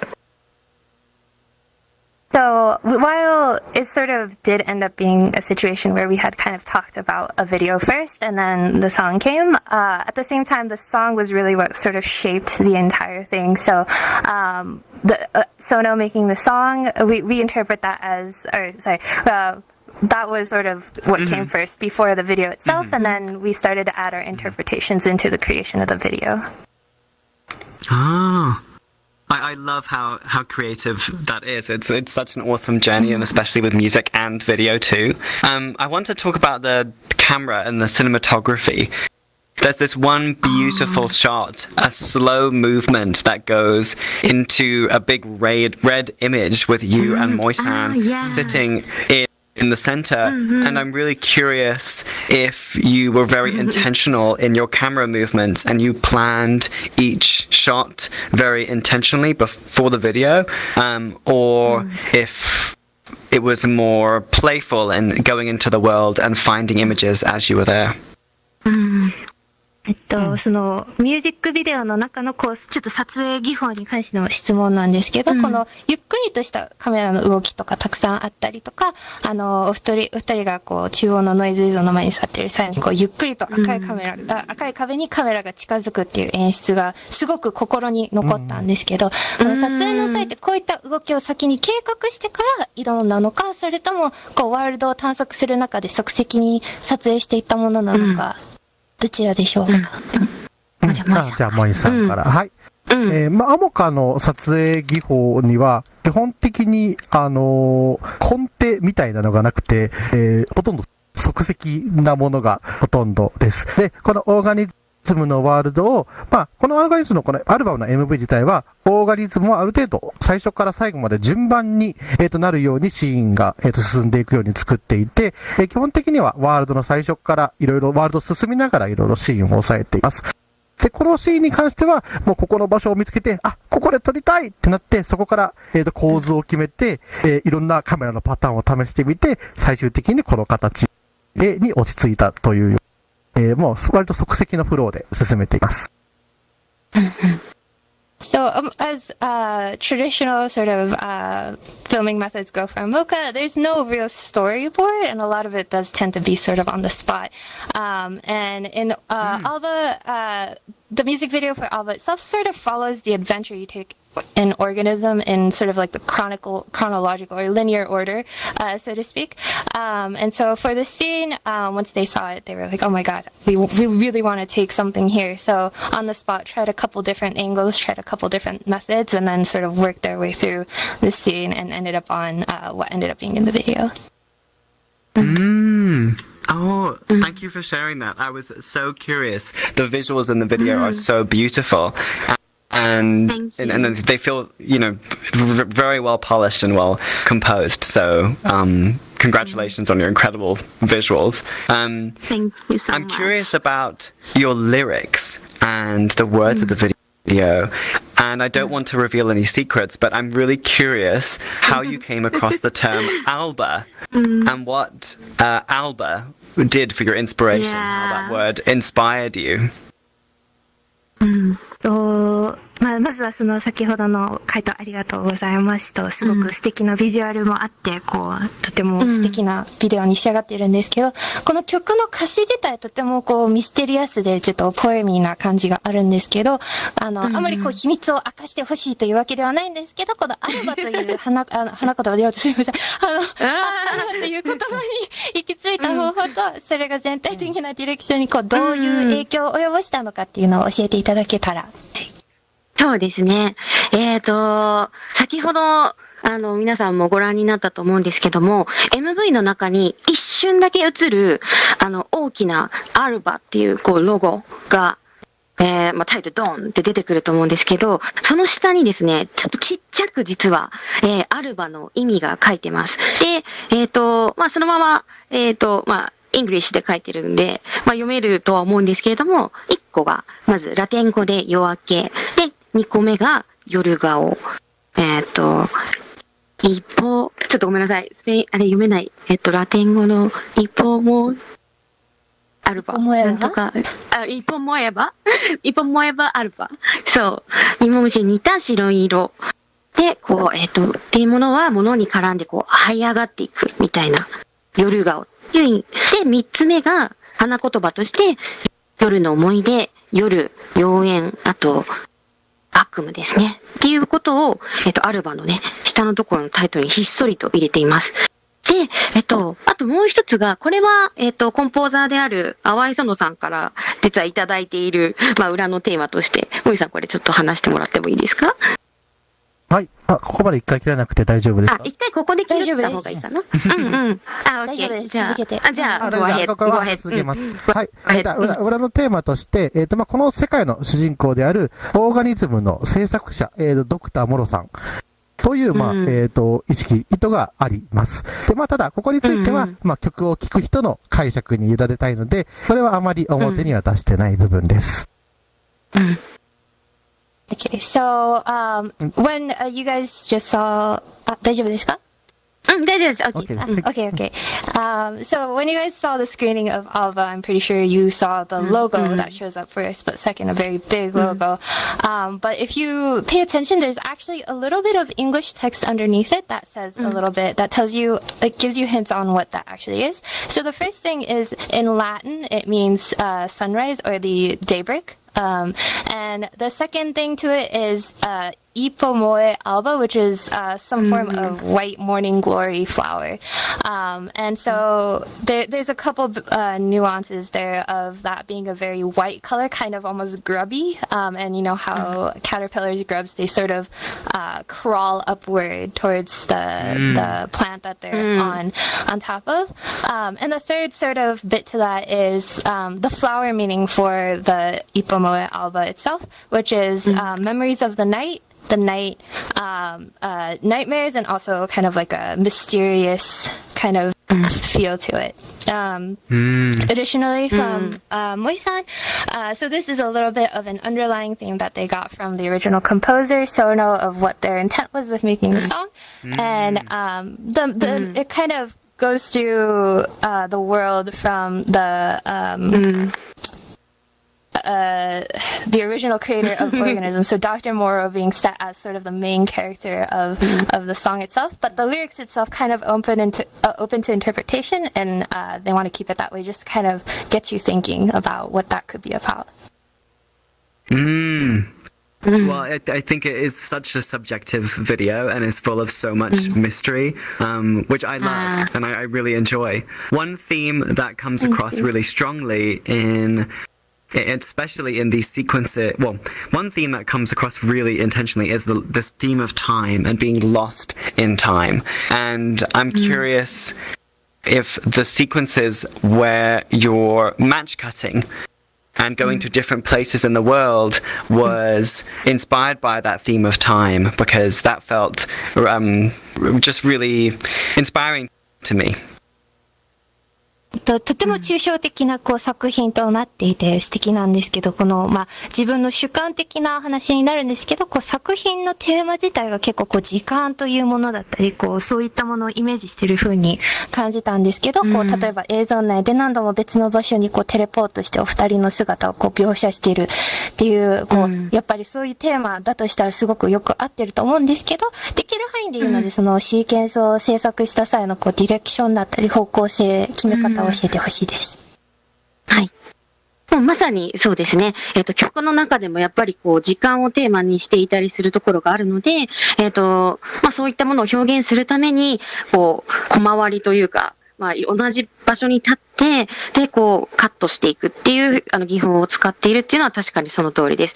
で、あとはですね、やっぱりオーガニズムに降り立ってから順当にワールドを巡っていくと、そのまま、私たちが撮影した順番にだんだん、大体が、見えてくるかなというふうに思うんですけど、それをそのまま、撮影しています。で、それはなぜかっていうと、やっぱり一歩進むたびに、次のエリアに進むたびに、全くさっき見ていた、世界から、全然違う世界に切り替わっていくっていう面白さがすごくあったので、そのまま映像表現として、取り入れたいなっていう気持ちがもうストレートにあったので、そのまま、映像の中に落とし込んだっていうディレクションをしました。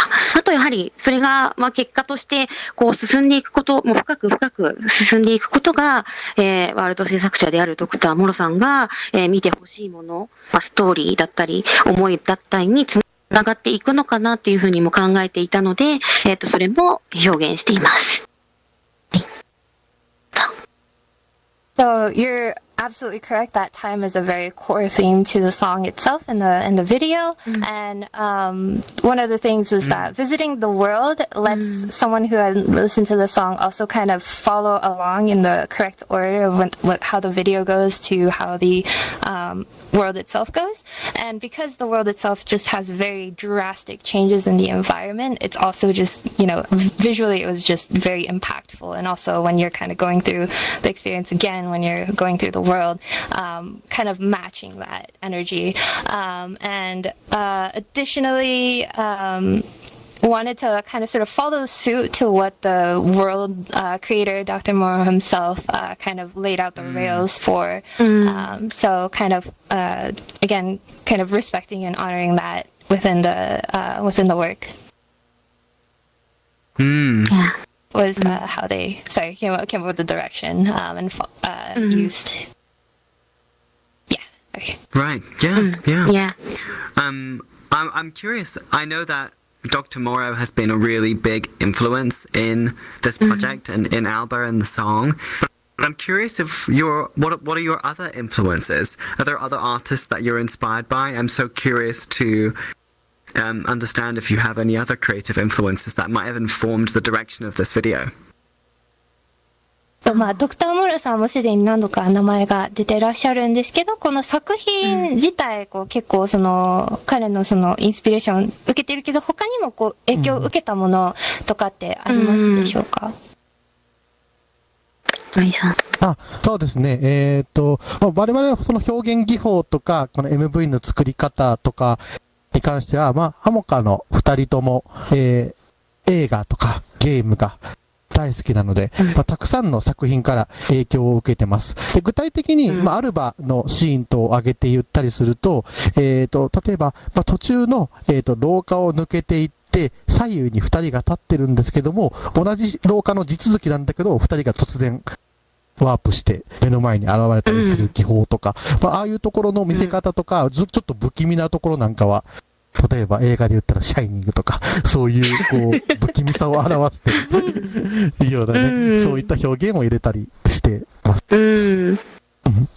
So, both of us from Amoka are big fans of, you know, they like to watch anime, like to play games. So there's definitely a lot of sort of subtle influences that kind of come in through that. Some of the more direct ones that we can sort of allude to in ALBA directly is things like there's a scene where in the corridor they're standing, but then all of a sudden they sort of warp back and forth in different locations. And that came sort of as a inspiration that came from The Shining. So like trying to get that kind of unsettling feeling. So those are some of the ways we got inspiration and put that into the work. I think to stay on the subject of themes, I know that in some of your other songs and music videos, virtual reality is also a theme. And there's a lot of glitchy, techie elements to ALBA. And I'm curious if there's a theme of virtual reality present in the video too, or if it is more mysterious. その映像の一部にこうグリッチとかバグみたいなこう描写がすごくあって、こうアモカさんの他の作品にもちょっとこう通ずるこう感覚を感じたんですけど、そういった電子音楽の要素を合わせてこうバーチャルリアリティというものにこう既視感を感じたんですけど、作品にはこう VR との関連性を含んだ表現とかってあるんでしょうか？はい。もうすごくとてもいい質問なんですけれども、なんだろうな。これは本当に私たちもやっぱり一番最初にね、作った、バーチャル、Welcome to the Virtual Reality World っていう曲が、まあもちろんジョーが、使ってくださった、映画の中でもね、使ってくださった曲があるんですけど、やっぱり、こう、人々が VR っていうものを、言葉を聞いて想像したときに、まず、一番想像するものを最初は作っていたんですけれども、そこから、もう少し、音楽表現に合わせて、こうビジュアルでも、それが伝わりやすいように、まあ、そういうような効果を、さらに入れて、表現していくようになったっていうのは確かにそうですね。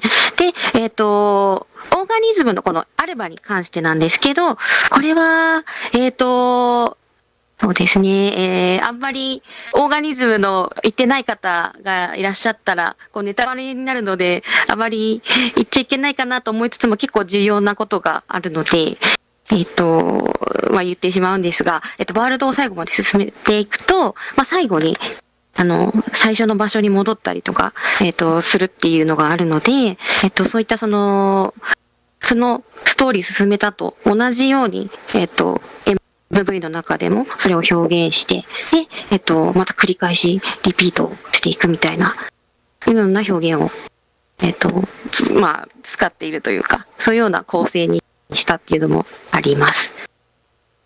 はい。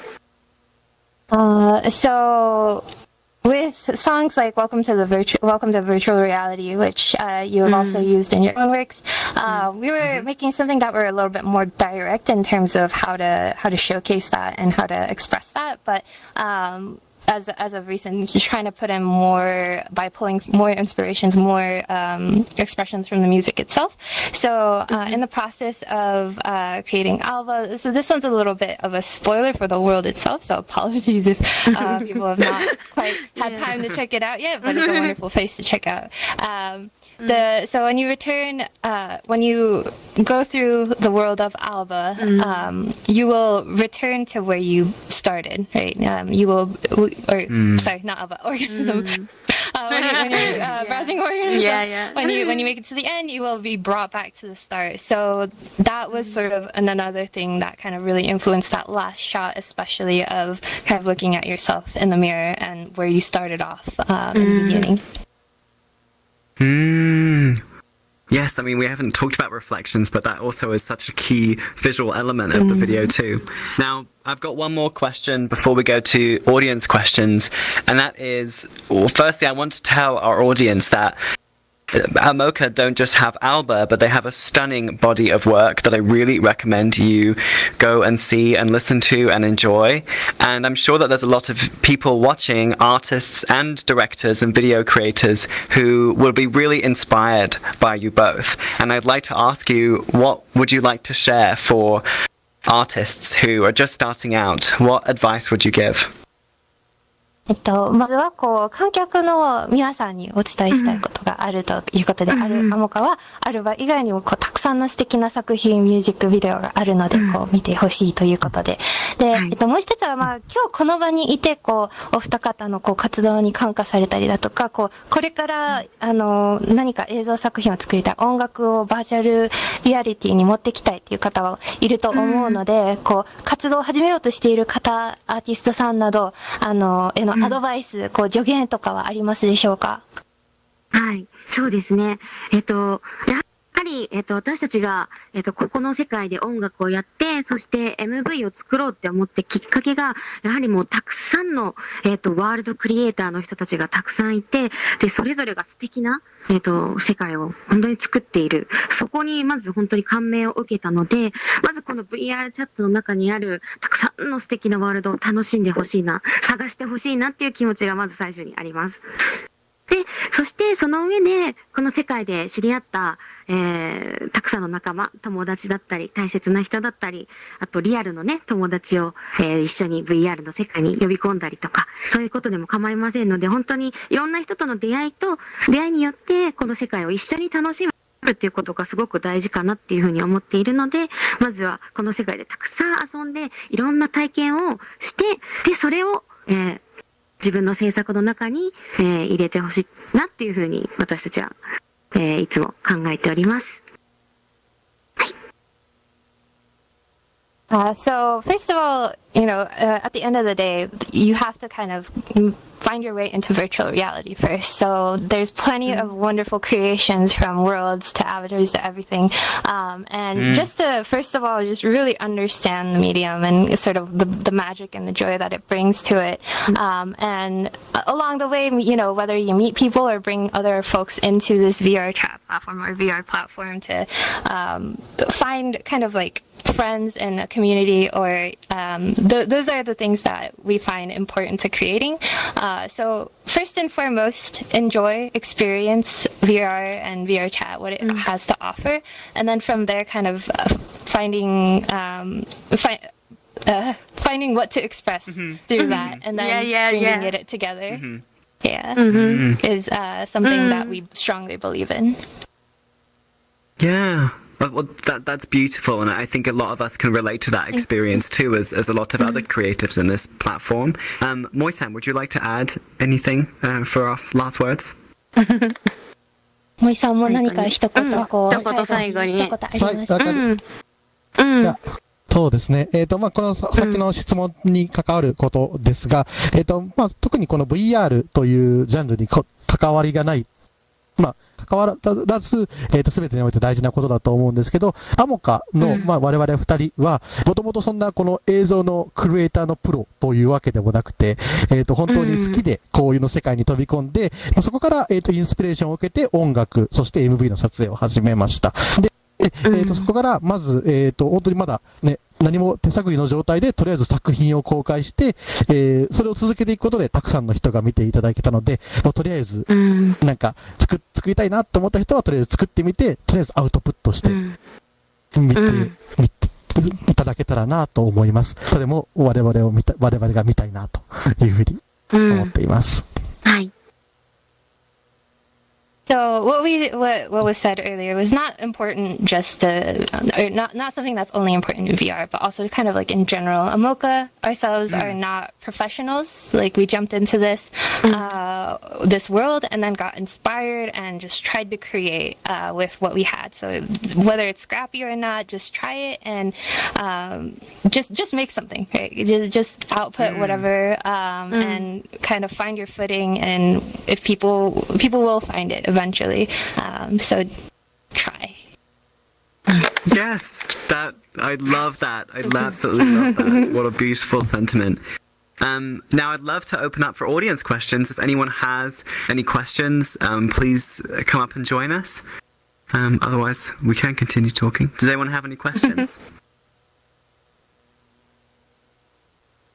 Do we have anything from the YouTube stream, Maria? Oh, Starheart? Oh. Sure. Yeah. Fernando. About the face tracking, the eyes blinking and expression, how do you deal with that?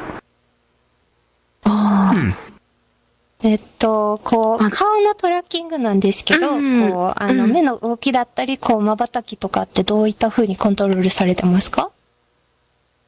もうこれは本当にそのまま、いわゆる VR チャットの機能として、このエクスプレッションのこの、本当にこれだけ、オンリー、この、ハンドジェスチャーとフェイスのままですね。So we use just the native sort of VRChat facial expressions that we have that come along with the gestures, yeah. Yeah, good question. タイミングによってね。Yeah, we have eye tracking headset right now, but it's not perfect. So we can always use like puppet, eye puppet animation. Yes, that's right. Yeah. Well, it was very well done in the video. Very well done. Starheart, would you like to ask a question? Yeah, I'd love to. Hi. Hello. Beautiful job. I love the video. I had a question about the storyboard process, like planning out your videos. Do you actually take pictures of the worlds and plan it?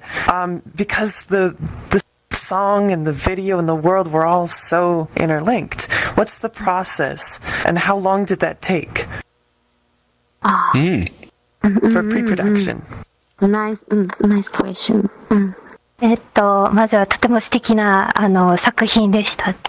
で、こう動画の構想を練る段階ですけど、こう写真を撮ったりして計画を進めているのでしょうか。こう動画自体、アルバの作品自体が結構こうすごく全部こうリンクされているというか綺麗に。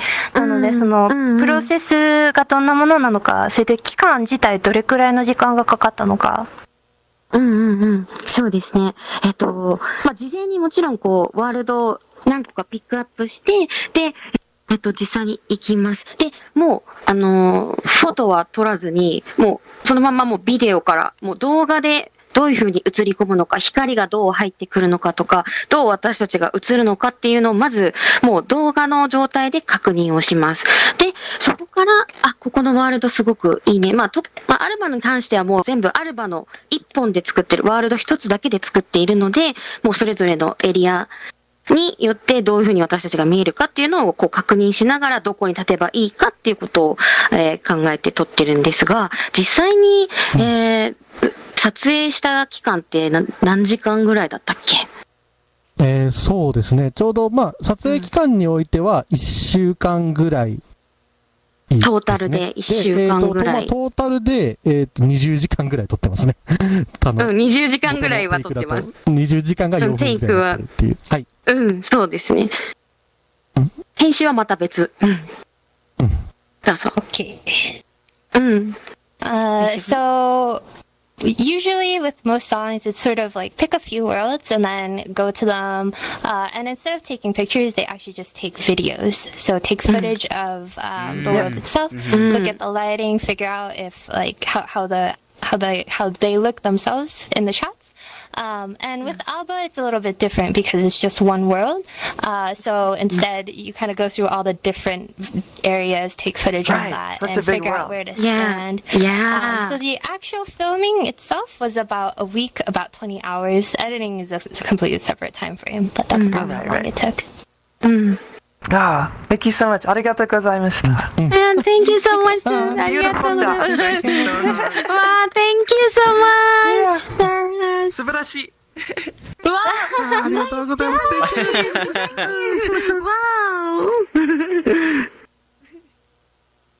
Hello. Is it okay to ask? Hello. Yes, come up. Hello. Bonito, yes, please. Hello. Okay. I have kind of a big question, so I might be clunky explaining it. Thank you, Potato, for doing such a great job translating. Oh my god. Yeah, thank you,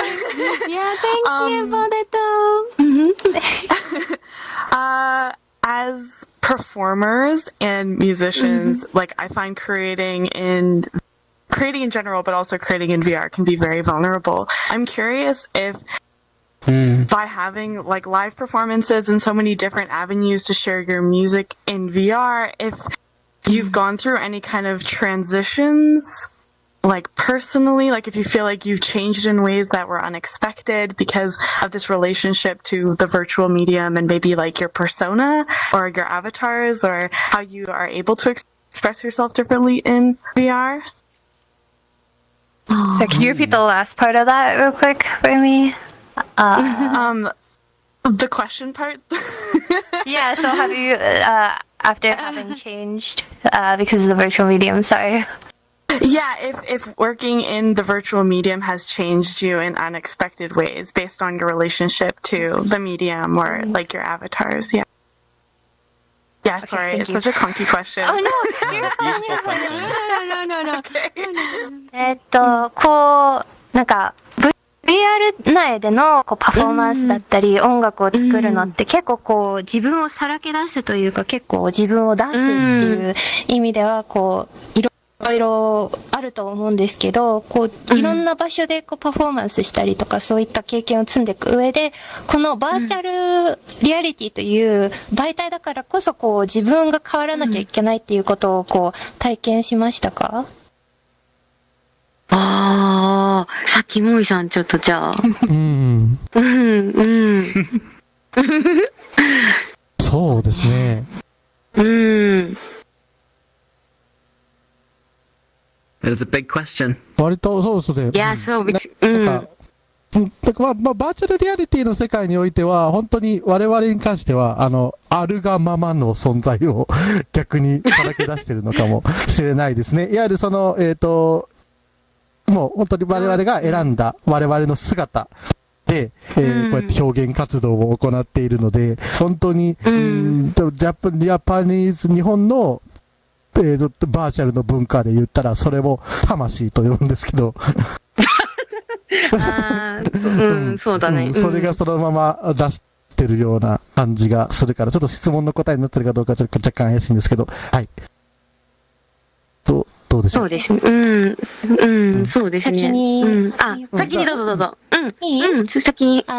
So Moisan's answer is that so we are more or less ourselves, so not necessarily a persona. Kind of we chose our own kind of visual, how we want to look and how we want to express. So in some ways, in Japanese culture we would say like tamashi, which is like our soul is. This is their own souls. Yeah. Not sure if that's quite the answer to your question, but that's sort of Moisan's interpretation. Yeah. Okay. So. Thank you. Thank you.あ、そうですね。あと、やっぱり私もまあ同じ考えで、やっぱりこう自分がそのまま、リアルの自分が今ここにもいると思って、まあもちろんこう見た目だったり、こんな現実ではウサギの耳は生えていないし、こんなにキラキラ手からね、こんな風に出たりはしないけれども、でも魂としてはやっぱり、そう、私がここにいるなっていうのはいつも感じています。そして、でも、で、私たちはそうですね、いわゆるキャラクターを作っているという、ロールプレイをしているというよりかは、アイポはアイポ、モイさんはモイさんという風な形で、この世界に存在しているのかなっていう風には思っています。もちろん、すべてをさらけ出しているわけではないんですけれども、ベースとしてはやっぱり自分はありのままの自分でこの世界に立っていたいなっていうふうにいつも感じています。So I largely agree with Moisan. I'm also here as myself. And even though in real life I may not have these ears or like the shiny particle effects that come out of my finger, but you know, we're not characters, so not necessarily role-playing to anything. And at the same time, we're not completely exposing ourselves in the same sense, you know, but we want to stay true to ourselves, so we are here as Aipo and Moisan.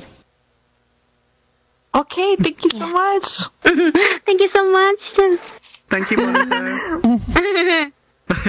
Well, I think that's where we will close our discussion today. And before I say thank you to Omoka, I want to say thank you to Carlos Austin once again for hosting our stream to YouTube, to Troppy Ginger, who's been helping to produce this event, and to Maria, my co-curator, for also helping make this happen. And to our wonderful audience for coming and for these wonderful questions. And lastly, thank you to Potato for translating the conversation. We're blessed to have you with us at the festival. And Aipo, Moisan, Omoka, thank you so much. This was so inspiring. Thank you so much, too. Round of applause. Thank you so much. Thank you. Thank you, everyone. Thank you so much. Thank you. And Carlos, you may cut our stream there. Thank you very much. Thank you, Stream. Thank you, Streamy. Now, I would love to get a photo of us standing here, if that's okay. Karen is our photographer. He can take one, and I will step out for a moment. Okay.